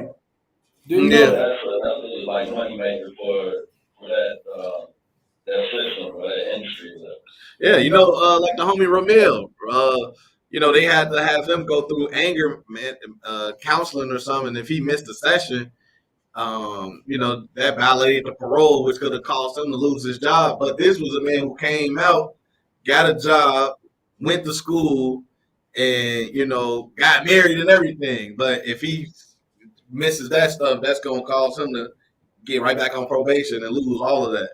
Yeah, man, it's like entrapment. It's a crazy check and balance system, So it's like, yeah, it really is. But yeah, there's a weird cycle of what's going on here. People are just we're in. It's like being in the eye of the hurricane, so we can't really see what's going on outside of it, and it's quiet. But we know there's some havoc and some turmoil. And a lot of bad things being slung around and damaged until the tornado stops or the hurricane stops. and then you see the damage, and then you start making assessments. Because I'm telling you, there's some serious things that are going on, and we're not really seeing it. Did we talk about this the other when I said what's happening in communities where housing rates have started to turn over like they did 50, 60 years ago? I don't think I talked to you about it. I was talking to someone, and I was saying, how is it that 50, 60 years ago, and I always go back to Northwest Austin Council, because when Northwest Austin Council was formed, it was formed by a group of people that wanted to make sure that their communities were safe, their educational institutions were pristine or at its best, and their housing stock stayed where it was or went above market rate. And I'm like, what happened then? What made a village of people want to do that? Well, it had to be with Black people moving in. Black people started to move in. They decided to make sure that they solidified their area, which was the northwest area of Austin. And how were we going to do that? These are the issues. Housing. Well, we want our housing stock to stay above market rate or at least market rate. Education institutions. Well, there weren't that many. There were only like 3, 4 schools in the northwest corner of Austin. I think maybe 4 schools. And they wanted to make sure that those institutions stayed at a high level of educating the youth. And of course, it's public safety. So why did public safety make an issue? Why was it become an issue? Public safety, maybe because they saw more thefts, more break-ins, maybe some robberies, I don't know. And they thought we needed security areas so that people wouldn't want to leave. Now here it is, 50, 60 years later, what's going on now? We have a large amount, probably 20% in Austin, which is probably 20% in the whole area, Spanish-speaking people that are moving in. And why is that? Could it be because people are aging out? Could it be because people are finding other locations and better locations to move and live? Could it be that they're losing their properties because they can't afford them? Now, I don't think those were maybe one of those type of issues was the issue 50 years ago. People were moving to better areas, but they thought were better areas. But I don't think many people were losing their properties 50 years ago. I don't think many people were, what was the other thing I said? 3. I said losing their properties, moving out. Aging? Aging out. Yeah, they were aging out also. They were aging out. That was one of the things that happened. But I think overall, since this is all new to America, I mean, think about it. There was no community 100 years ago, There were just farms and little, Community always exists. Yeah, but wherever there's a social society, you always have community. But you didn't have a society where there was a whole block of homes and a school right there. Oh, that's a neighborhood, though. Neighborhood. A community is different than a neighborhood. Right. There were no neighborhoods, and 100 years ago, where we see them as we do today. And now we go, this is all new to us. This is just a function of what's supposed to be, and it changes. It's a fluid situation. It changes, but we still want the same thing. Do you guys, can you, so I thought it was pretty interesting, that little distinction. So in your mind, DeAndre, or, please clarify for me, at least. Yeah. The difference between a neighborhood and a community. I want to understand your so it depends on the connotation that we're talking about when we talk about community, because a community could belong to us. You can look at it as a specialized group. So as we were talking earlier about grief and people passing, you can have a community of survivors who deal with trauma and traumatic experiences by coming together. That could be their community, their purpose for coming together and how they build with one another. Then in the sense of where people live, work, and worship, you can have community, which is fostered by at minimum you got to have 4 essentials to have a community, which is a financial institution, a school, a supermarket, and a um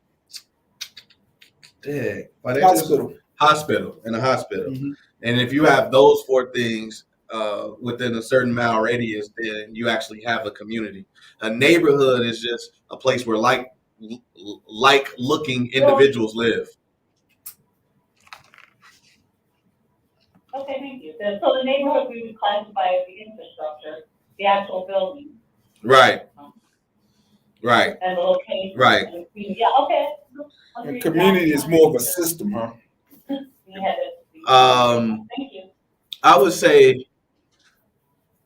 I could say I could see how system could be more or You less. got your banks, you got your stores, you got your hospitals, you got your educational institutions. Right. These systems are needed to survive and live in these neighborhoods. Right. Exactly. Right. Yeah.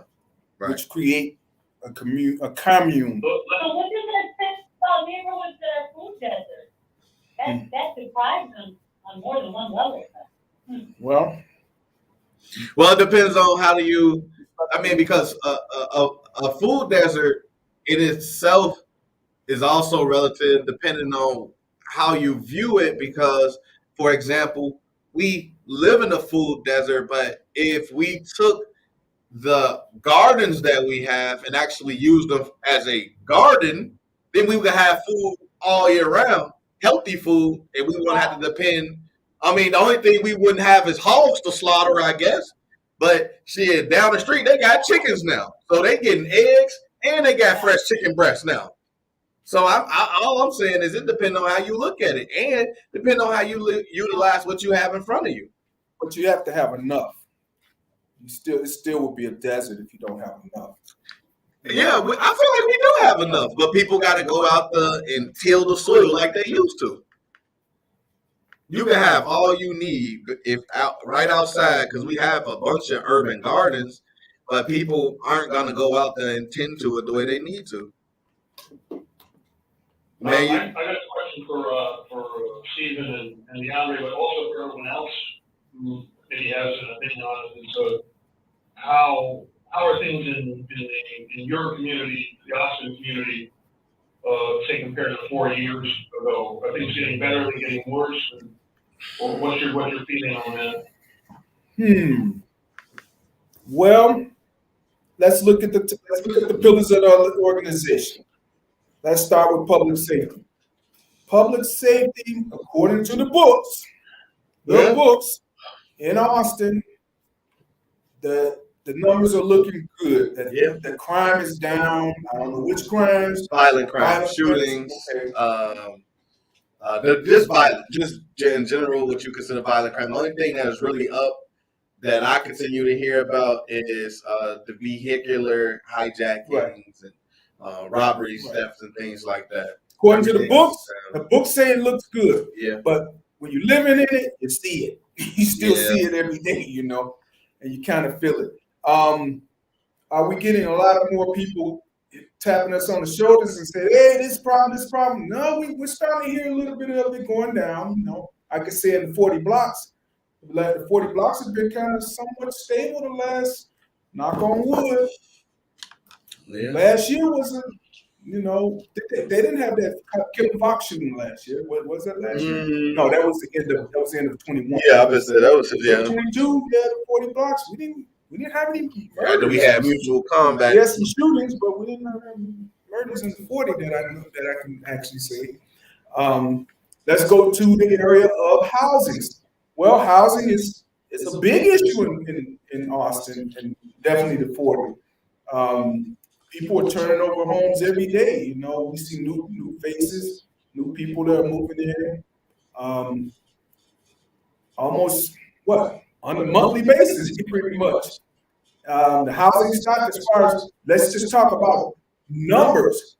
There's a house that they built less than 2 blocks away from us. It's on the market for $600,000. You hear what I'm saying? $6,599. And it's ridiculous. It doesn't even have a pool. Ridiculous. so Is that a good thing or a bad thing? it's a bad thing in the sense that That's the trend, yeah. if people pay that kind of amount for it, Oh, what's yeah. going to happen to the other people? Oh yeah. I I hope nobody's dumb No. enough to spend that. Man, They're gonna have to slash that back 250,000 now, and then you might be more reasonable. But right. if anybody buys it for that amount of money, man, they gonna really upset the apple cart. Yeah, they really are. They gonna mess up. I mean, because that's crazy. That's crazy. In that area, come on, man. Now, if you was talking about Midway Park or something, you'd be, oh, okay, that makes sense. Them houses big as hell over there. They look like $1 million houses. Right. Yeah, if you're talking race or Midway Park in Austin, definitely Midway Park. That's what the shop mentions. For sure, Midway Park. But 600,000, yeah, that's ridiculous. But let's talk about the median. The median homes are going for over here over 300. Yeah. You know, and you're talking 3 bedrooms. So, that's just the homes. You're not even talking about 2 flats. So, yeah, I mean, the housing stock is still good, I have to say. 50-year turnaround, it's still pretty stable. But Ms. Fan told me that years ago when I first came to NAC. She said, the good thing about the northwest corner of Austin is that we have bungalows and single-family homes. When you have that, you lessen the transient amount of people. When you have transient people, you have more problems, because you can't isolate the problems. You can't go to a building that has 32 units in it and say, this is where it's coming from, and this is how we stop it. Now you got to investigate, you got to monitor it, you got to isolate, you got to figure out how to, what's the word? Not eradicate, but what they call it with law enforcement. I don't know. Put focus on it. Oh, yeah. But you don't know how. And then if you go to the owner's still like, okay, I'll do whatever it takes, but owner doesn't live there, so it's hard for them to identify. But when you have single-family homes, and what DeAndre and I did the 40 blocks and moved to walk, we noticed, well, we already knew there were more bungalows, but there were there's only one multi-unit in the 40 blocks. And that was on Austin Boulevard by North Avenue, where there was at least 6 to 8 apartments in that building. Mm-hmm. Yeah. Nowhere else did that exist on Central, on North Avenue, on Division. Nowhere else did that kind of unit exist. And that unit didn't have a lot of problems. Over the years, we've never had problems out of that unit, from my understanding. I think we did have one. We did years ago in the early 90s, but we went to the owner and we straightened it out. But again, that's the housing scenario. When it comes to educational institutions, it's a little bleak. When you say, DeAndre, I mean, we have Frederick Douglass that only has probably 36 kids in it. Yeah. This is an institution that can house at least 1,000 people. And it's named after a great man, too. All the institutions and streets that's named after great black folks look terrible. No. That's by design, too. Yeah, well. Yeah. Look at Austin. Francis Scott Key. Yeah, well, Key is no longer Key anymore. Nope. But look at Austin High School. Austin High School has, 236 students? Probably less than that.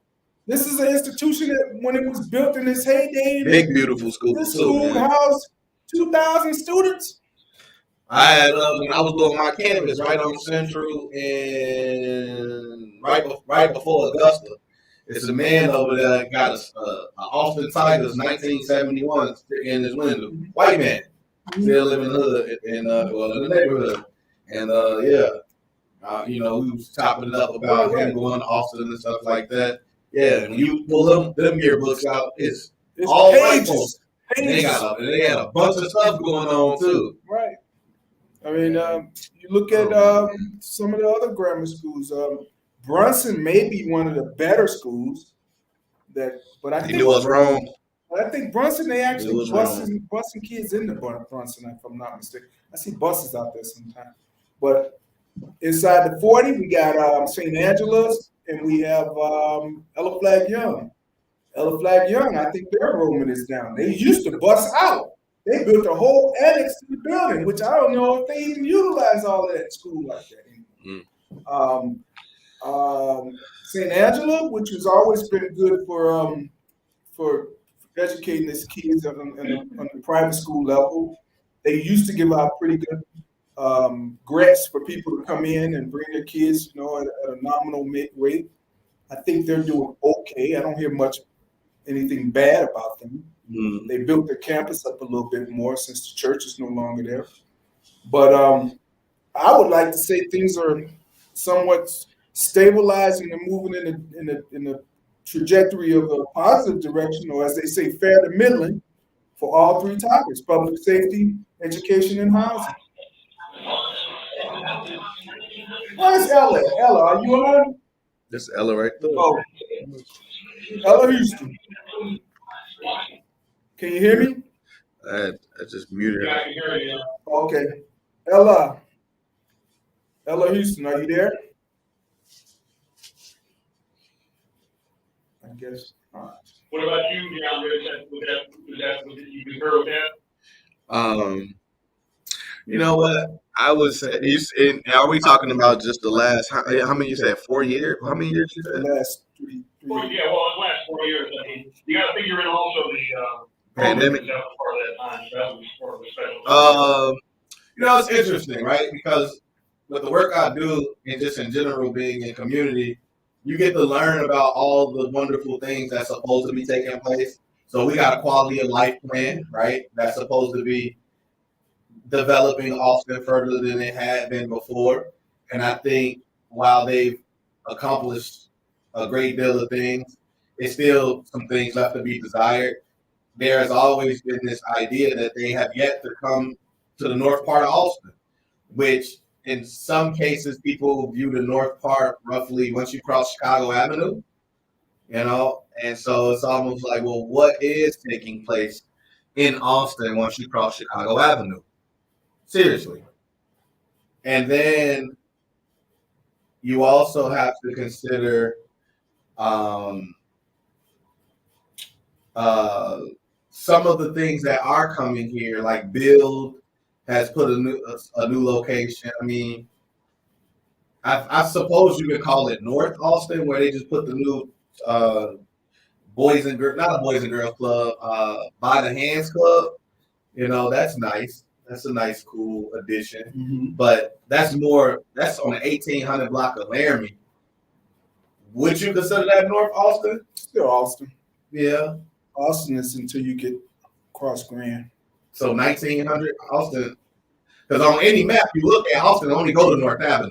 So it's like Austin goes from Roosevelt to North Avenue on any map you look at in terms of looking at community areas and for the city. So it depends on who you're asking, how you're looking. So what do they call the area between North Avenue and the train tracks? I think that should be Belmont. I think that's Belmont Cragen, right? Really? You said which train tracks? So the Dickens or Cortland, whatever it is. Yeah, Depending on which side of the tracks you go to. Well, when you go across the tracks, you went Belmont Cragen, because that's at the light at Grant. Yeah, that's Belmont Cragen right there. But I think that part, I mean, again, some people might say it's North Austin, but technically when you look on the map, it stops at North Avenue.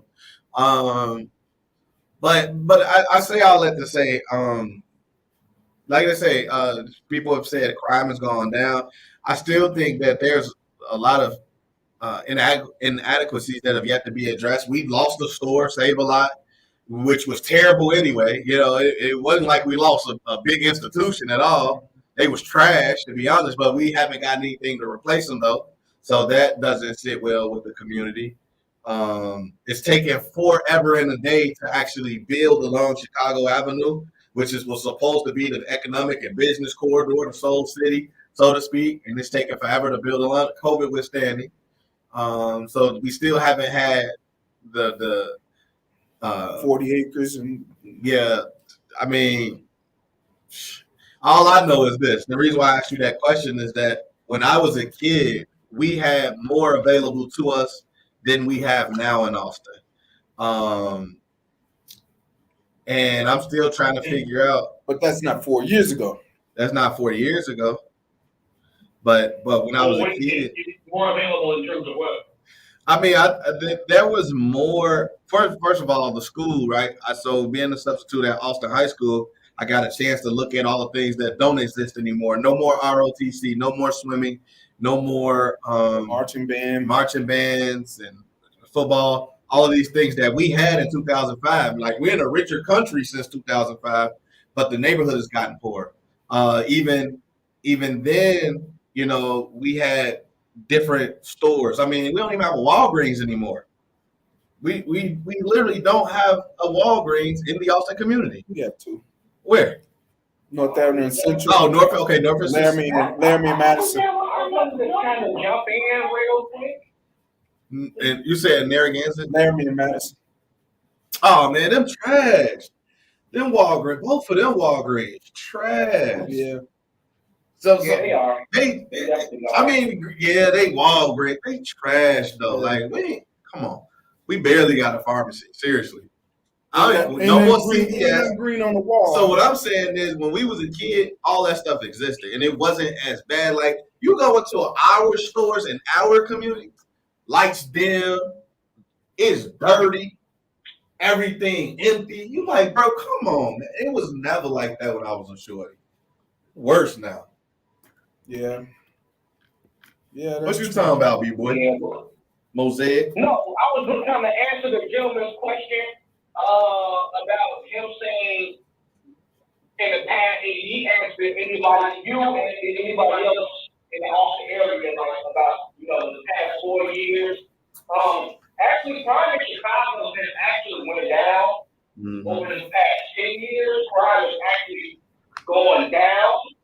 You know, you might get a little spicy. You might hear a couple stories that scare the shit out of you, but, you know, crime has went down overall. You know what I'm saying? It's definitely not the same as you know, because, again, technology has gotten better. You know, and you know, a lot of people get locked up, a lot of recalls going on. I think crime definitely has went down in the Austin area over the past 4 years, definitely. Because you know, a lot of people are from 4 years ago, really more than 4 years ago, they started to become of age. Even gang members become of age, and they slow down. There's so many gang members I do. So active, and you see him now, you're like, dang, this guy used to be on Central and Lake every single day. Yeah, they got kids. And now he's working a 9 to 5 job. You know what I'm saying? Now he's, you know what I'm saying? So, you know, I think crime definitely has gone down. And a lot of times, you know, we don't have a lot of things to do in the neighborhood. I think we have a lot of resources in the neighborhood, right, but we don't have a lot of activities to do. Like DeAndre said, when we were growing up, we used to go to the Austin swimming pool. Man. You know what I'm saying? Our parents put us in programs where we went to camp for about 2 weeks, Christian camp. You know, there's a lot. It's just things are so different now. Like, I think a lot of the kids nowadays are a lot of these kids nowadays are getting just screwed over with their childhood. Like, I'm sorry, my daughter would never have a better childhood than me and my brothers all sitting in the front room, talking and watching movies. Like, it's just the technology is like everybody's on TikTok. Everybody got my daughter got a whole iPhone now. It's like, you know what I'm saying? It's just different, you know what I'm saying? So, it's the isolation. Everybody's isolated. That's what it is. Man, yes, sir. I think, like, what, I don't remember the guy's name, but the one who asked the question, Sam. You know, like, COVID situation. COVID changed a lot of things. During that time, a lot of people had money. You know, either we was like, the semi check to, like, the unemployment was crazy. Man, BBLs was at an all-time high. A lot of people had money during that time. So, of course, you know, if you have money, you're not going to commit crimes like that.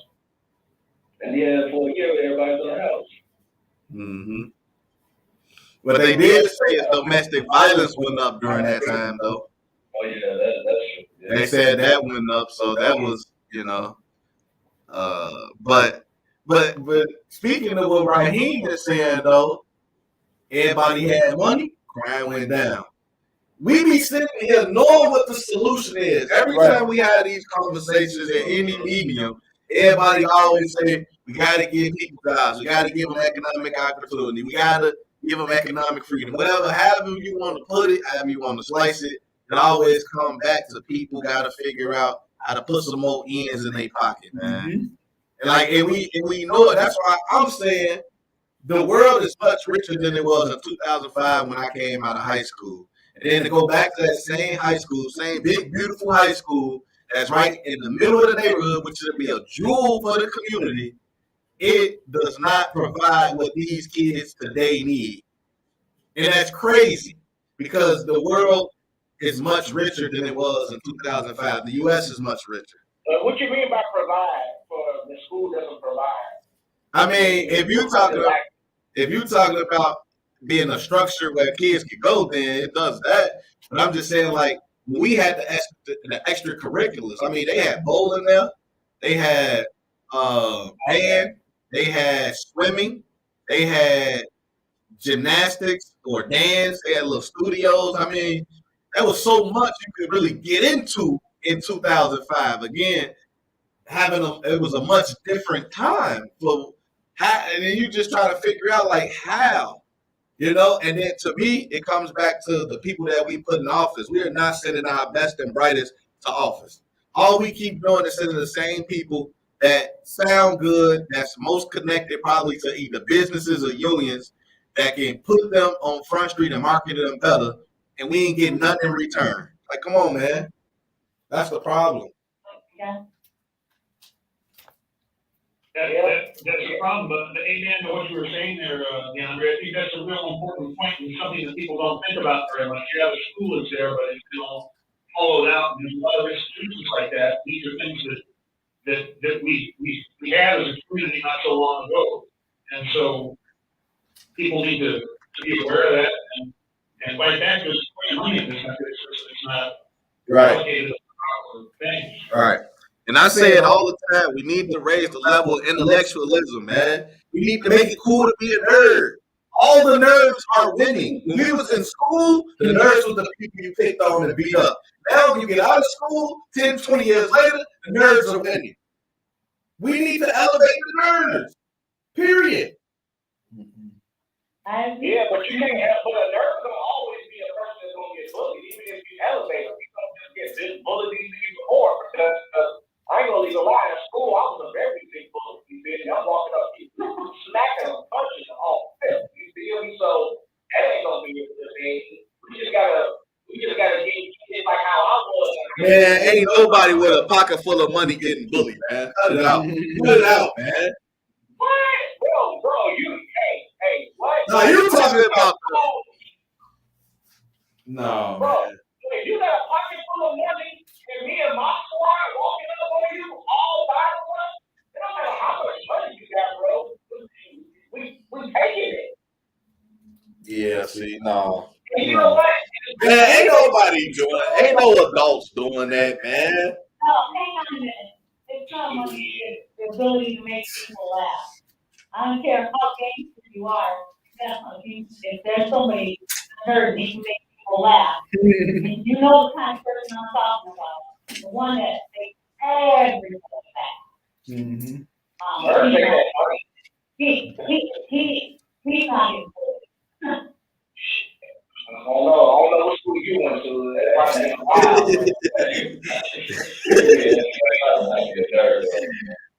Yeah, right. Yeah, that's a fact. Nah, facts. You definitely don't have to be a nerd to be. But I mean, at the end of the day, that goes to having to define what being a nerd is, blah, blah, blah. I mean, sometimes it's a little synonymous. You know what? In PC culture. Is nerd a derogatory term for a smart person? Like, can we even say that still? You know what I'm saying? Can we even say that still? Okay, so no, nerd is off the table. We can't say nerd anymore. You gotta realize something. People who are what we call nerds or nerdy, they're not about you. They're not worried about you. They're on their thing and they're doing it to make them nerds. They're doing their thing. Involved in what is important to them. They let the main thing be the main thing. And that's all I'm saying. That's all I'm trying to say, you know, why we gotta be talking about, well, I think everybody's like, and maybe so, you know, but you're not everybody. There are all different measurements of, you know. Yeah, but you will be afraid of what you did in all community. You will be afraid of like my family was one of the biggest families in the Austin community throughout the 90s and 2000s. Everybody wanted to be a part of my family, you know, the rulers and Anderson, because we were so deep and we had a lot of OGs and then we had like 20, 40 cousins all in one building. Like there was nothing you could do with us. It just was nothing. Okay. All right. You know. Just go real quick. But let me ask you about this. Like, earlier in the conversation, Mother was saying that, like, the little white kids want to shut up schools. So, in 2023, I heard, like, the people that shut up schools will be considered nerds.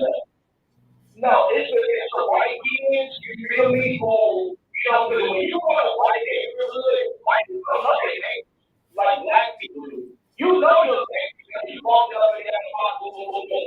White people don't really know their neighbors like that. So it's easy for a white kid to go shoot up everybody because he doesn't know his neighbor. But when you know your neighbor, and another thing that makes you strong, and makes that nerve strong. When you get off the cliff, I had a big nose.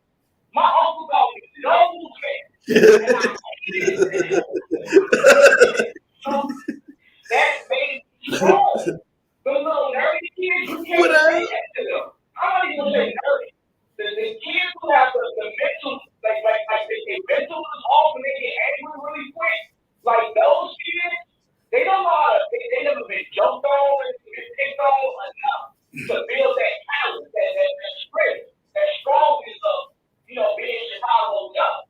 You gotta get talked about, gotta get made fun of in Chicago to actually be tough. You feel me? And you know, my brother Tracy was made fun of growing up. You feel me? For being a bookworm, being smart, and now he's the go-to guy now. He's disrespectful all the community now. You feel me? So you gotta, kids are weaker nowadays. You feel me? Kids gotta be snapped up, beat up, chased a little bit, made fun of. You have to go through that in order to be strong. Or you're gonna be weak, and you're gonna end up messing your life up out, shooting up people like he's colorblind. He's shooting people up as a girl didn't like him. You weak. Man.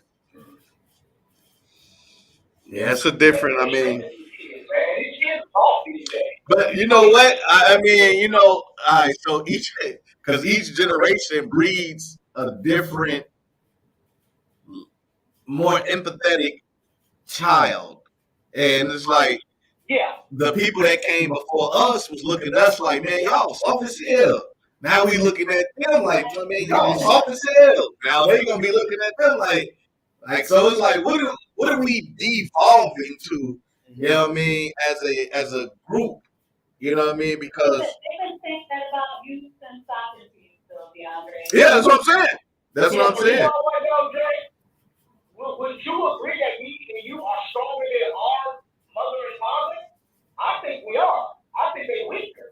I think I had a false perception of strength, but I think they're weaker. I think their parents were stronger. Granddaddy did.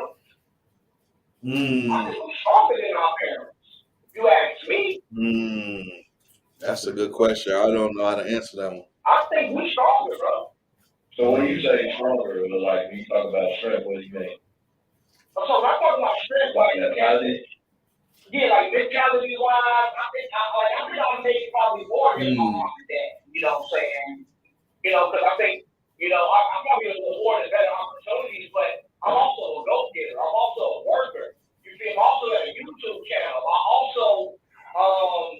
also do things different. I take my daughter out. I have conversations with my daughter.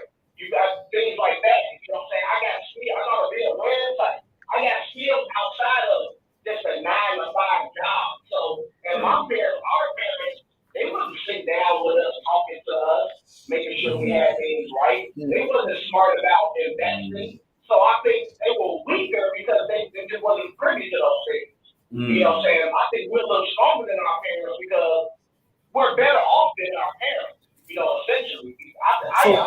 So let me ask the question. Let me ask the question. Could you have survived the years that they survived with the skills that you have? No, because my skills are only applicable to the times of right now. So Absolutely, absolutely. I'm still stuck on it. I don't forget that they had a rough time. You feel me? Because they had the 90s and my parents had me wrong. He was 16. My dad was 17. They was doing nasty things very early. So, God bless you. No. I have a question for you. Where's your victory party gonna be? Oh my God, man. You know what? I don't know. I think That was a good segue, Samuel. Oh man, the fool, man. You know what? I think I don't know. I think I got invited to like 3 or 4 parties. I didn't even plan my own. I'll tell y'all something this last thing because this was serendipity, if that's what you want to call it. And then we're gonna get ready to wrap up. But so today, this guy sent me a message on LinkedIn, and the reason I'm bringing this up is because I may ultimately utilize these funds, but I'm gonna get to that. So the guy was like, he hit me on Facebook. He said, "Hey, I found you doing a genealogy search, and the things you're doing are amazing. Keep up the good work. Hope you have a great outcome." Tuesday, I was like, okay, weird, whatever, Boom. I go look at my email sometime later, and the man sent me $100. You know what I'm saying, to donate to my campaign. So, what? That's crazy. So I call him up. Hello? This DeAndre? I was like, man, I just, went on to my email and I saw that you donated to the campaign. And he was like, yeah, man, my name, I forgot his name, I'm sorry. He's like, I'm a genealogist and I'm working with your cousin on a project. Do you know? And I forgot the other name. I got a headache right now. And I was just like, no. And he was saying that he is my cousin on my grandfather's side, which I don't really know my grandfather like that because he was never really around. But I know him because I know who my uncles is. Clearly look like my uncles. Clearly looks a little bit like that man, but he just never claimed my mom. So we was just having that conversation. So the guy was just saying that him and my cousin, my second cousin, this guy is doing a project on genealogy. And now in the world that we live in, they could actually go further than they've ever been able to do so before. And so, yeah, he sent me a donation for the campaign, and then we talked, and then he's like, hey, man, if you need something else, just give me a call, and I'll send you some more. So I get off the phone with him. Oh, that was crazy. The man sent me another donation. Oh, that's what. So that was a great thing to happen today. You know what I mean? And I bring that up because now I got a few $100 and I could actually put something together. So stay tuned. Hey, Drake, was he white? You know it. It's always a white person that value. It's always going to be somebody outside your race to value more. We don't, us as black people, we don't value. You will never get a black person to do that to another black person. They just don't, we don't value each other like that. But white people outside the race, they will value you. They will value. They love to see a good black person doing something good. They love it. Why didn't you give it more?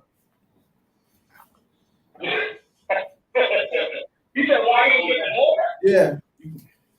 If you value them that much, you should have given them more. Hey, 200. What's 200? What's 200? What's 200 to a man that's probably 200 millionaire? And you should have called back in. You should have called him back in. Yeah, It's like a slot machine. Ain't no black gonna do it. Ain't no black thing gonna be there. No, I gotta disagree though, because I've been very well supported by my fellow brethren for this campaign cycle. I even had one, and this is a black woman that gave me $100 check, and she actually the other day we met up again, and she said, "Listen, I can't really go a whole lot of walking with you, but if you need another one of them $100, I got you." And I was just like, I mean, we at the end. I don't know if I really need it. She was like, baby, listen, call me if you need it. You can use it for your celebration party. So I'm just saying, look, man, when you're doing what you're supposed to do and it's good work, people will take notice of it and they gonna do what they feel is in their heart to do for you. Right. So that's just Gonna definitely look out for you. man, all right, man. Listen, so y'all know we start to wrap up around this time, and we're gonna go around the table, man, get final thoughts from everybody.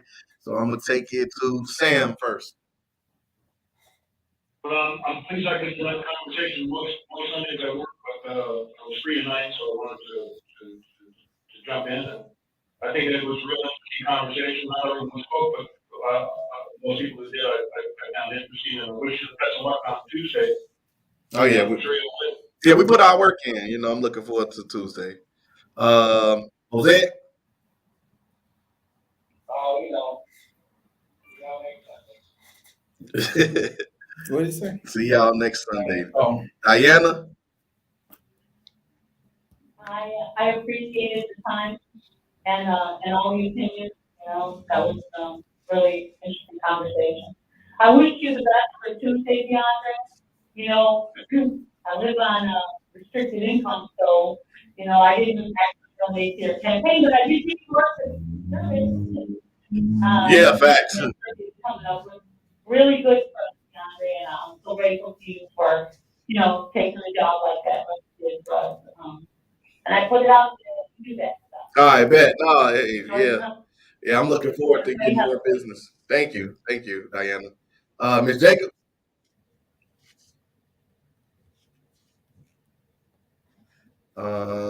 Raheem. Ms. Jacobs got a purple light on. Listen to Prince. Yeah, good show, fellas. Best of luck on Tuesday, man. We work. Everything will work. Yeah, it's gonna be what it's supposed to be. We put the work in though, that's for sure. I'm talking about my feet. No, my feet. No, feel me? Every day we did something. So I think in general I have man, how many? I got 4, 5, 15, probably 17, 28. I got about 28 precincts. In total, I walked I missed 3, 4, 7. I walked 21 of them. Out of 28 precincts, I walked all 21 myself. The other ones I had help from other people that did it because I couldn't reach those. But I did 21 out of 28. So. Let's go, man. Yeah. I'm seeing your signs all over, though. Oh, man, yes, sir. They taking them up now, though. Man, they taking them up now, though, man. I try to avoid my signs because I'm so sick of driving by and not seeing it. That just upsets me too much. So I try to ride down all the areas where my sign's not, man. I ain't gonna lie to you because I'm over it, bro. I'm ready for this thing to be over with because I'm like, bro, where's my signs, man? What? Anyway, it don't even matter. It don't even matter. Hey, but you got to think about this. You're better off than you were 4 years ago. Oh, yeah, for sure. You ain't even have no signs. You ain't even want no signs. Yeah. You ain't even think signs would apply. No, sir. I tried to hit him on the head with a box of signs. He said, man, what we need that for? That's for old people. Man, look, I was telling Steve, because with AR, in the future, you're going to be able to put your phone over. I was like, that's what I'm saying, man. We in that era. I want to put signs out where somebody put their phone over it. They see me dancing or something. You know what I'm saying? Like, oh, this different. Yeah. That's what I was saying. The signs as they exist now is, you know what I'm saying? Like, man, we got LEDs that you could put on people's cars and interact. They got 4D already in Japan, man. Why we ain't got 4D here? I'm saying, that's what I'm saying. I got to say this much. What you didn't do 4 years ago and that you were trying to do 4 years ago, people are doing it now. People are using the internet. They're using social media. They're using they got to though. Hulu they and got MSNBC to. They got to. And all of these places, things to do their advertising. me. You got to They now. weren't doing these things because they utilized you were above the what they say beyond the curve thing. Right. But you didn't utilize. But I didn't. I mean, I ain't know. So if I knew how to run a campaign, then I would have been able to. Because I didn't know that. You know, I don't work on since my own campaign. I worked on 3 other campaigns, 5 other campaigns since then. When I lost, I went up north. I saw how they operate up north. I went out south, saw how they operate. I worked on 2 other uh, state rep campaigns, and as integral members of their campaigns, and not to mention my own. So I've been on 5 campaigns, and then 6 if you count Richard Boykins, which was just going out door knocking and learning what that was like. You know what I mean? So I really learned campaigning because I took the time to get into it, to learn it and understand it. If I had that type of understanding when I ran, and with the newness that people are just getting into today, oh man, I would have did so much better. I'd have did so much better. But it's okay though. You know, everybody got it's like that with everybody. Everybody starts off like a big head baby trying to learn how to walk. Man, they start stumbling and fall and hit their head, and then they say, "Wait a minute, maybe I should balance myself first." And then they utilize it. You know, hey, that's a good thing. Yes, but sir. Anybody else on there that we got to reach out to, because we're about to wrap it up. Nah, that's on you, Steve. I want to thank everybody for tuning in, because we're concluding this month. This is the last Sunday in the month. Yeah, the real last day. Like I said, we're going to the whole new part of the year. Yeah. And first quarter of the year. First quarter of the year already. Man. And we got a lot to do. But again, I hope the weather gets better. So we can catch up on that, some of that also. Yes, I want to thank everybody for tuning in. Yeah. For me, man, I was just gonna say, man, thank y'all for the well wishes. I appreciate that. Like I said, we're doing a lot of hard work in terms of trying to make this thing happen. So I feel very confident that it will happen, just because of the amount of work we put in and hitting the doors and making sure that we touch as many people as we can. I think that goes a lot further than the messages and the prints and the videos and the flyers.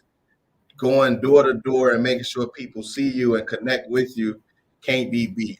You know what I mean? So the only thing that I'm looking forward to is winning and then having to do more work, because the only thing in this life that you get from doing hard work is more work. That's right. So there's that. So with that, every Sunday we do this thing from 6 to 8. There's various ways you can interact with the show. We got the Facebook, the Zoom, or the YouTube. That's right. So whatever you like to choose is up to you. And in closing, I'd just like to say, listen, we always got open seats at the table. We just trying to welcome y'all along home. Thank y'all for allowing us to welcome you to Northwest Austin Council. Good night. And we are out. Good night, all. Whoa. Yeah.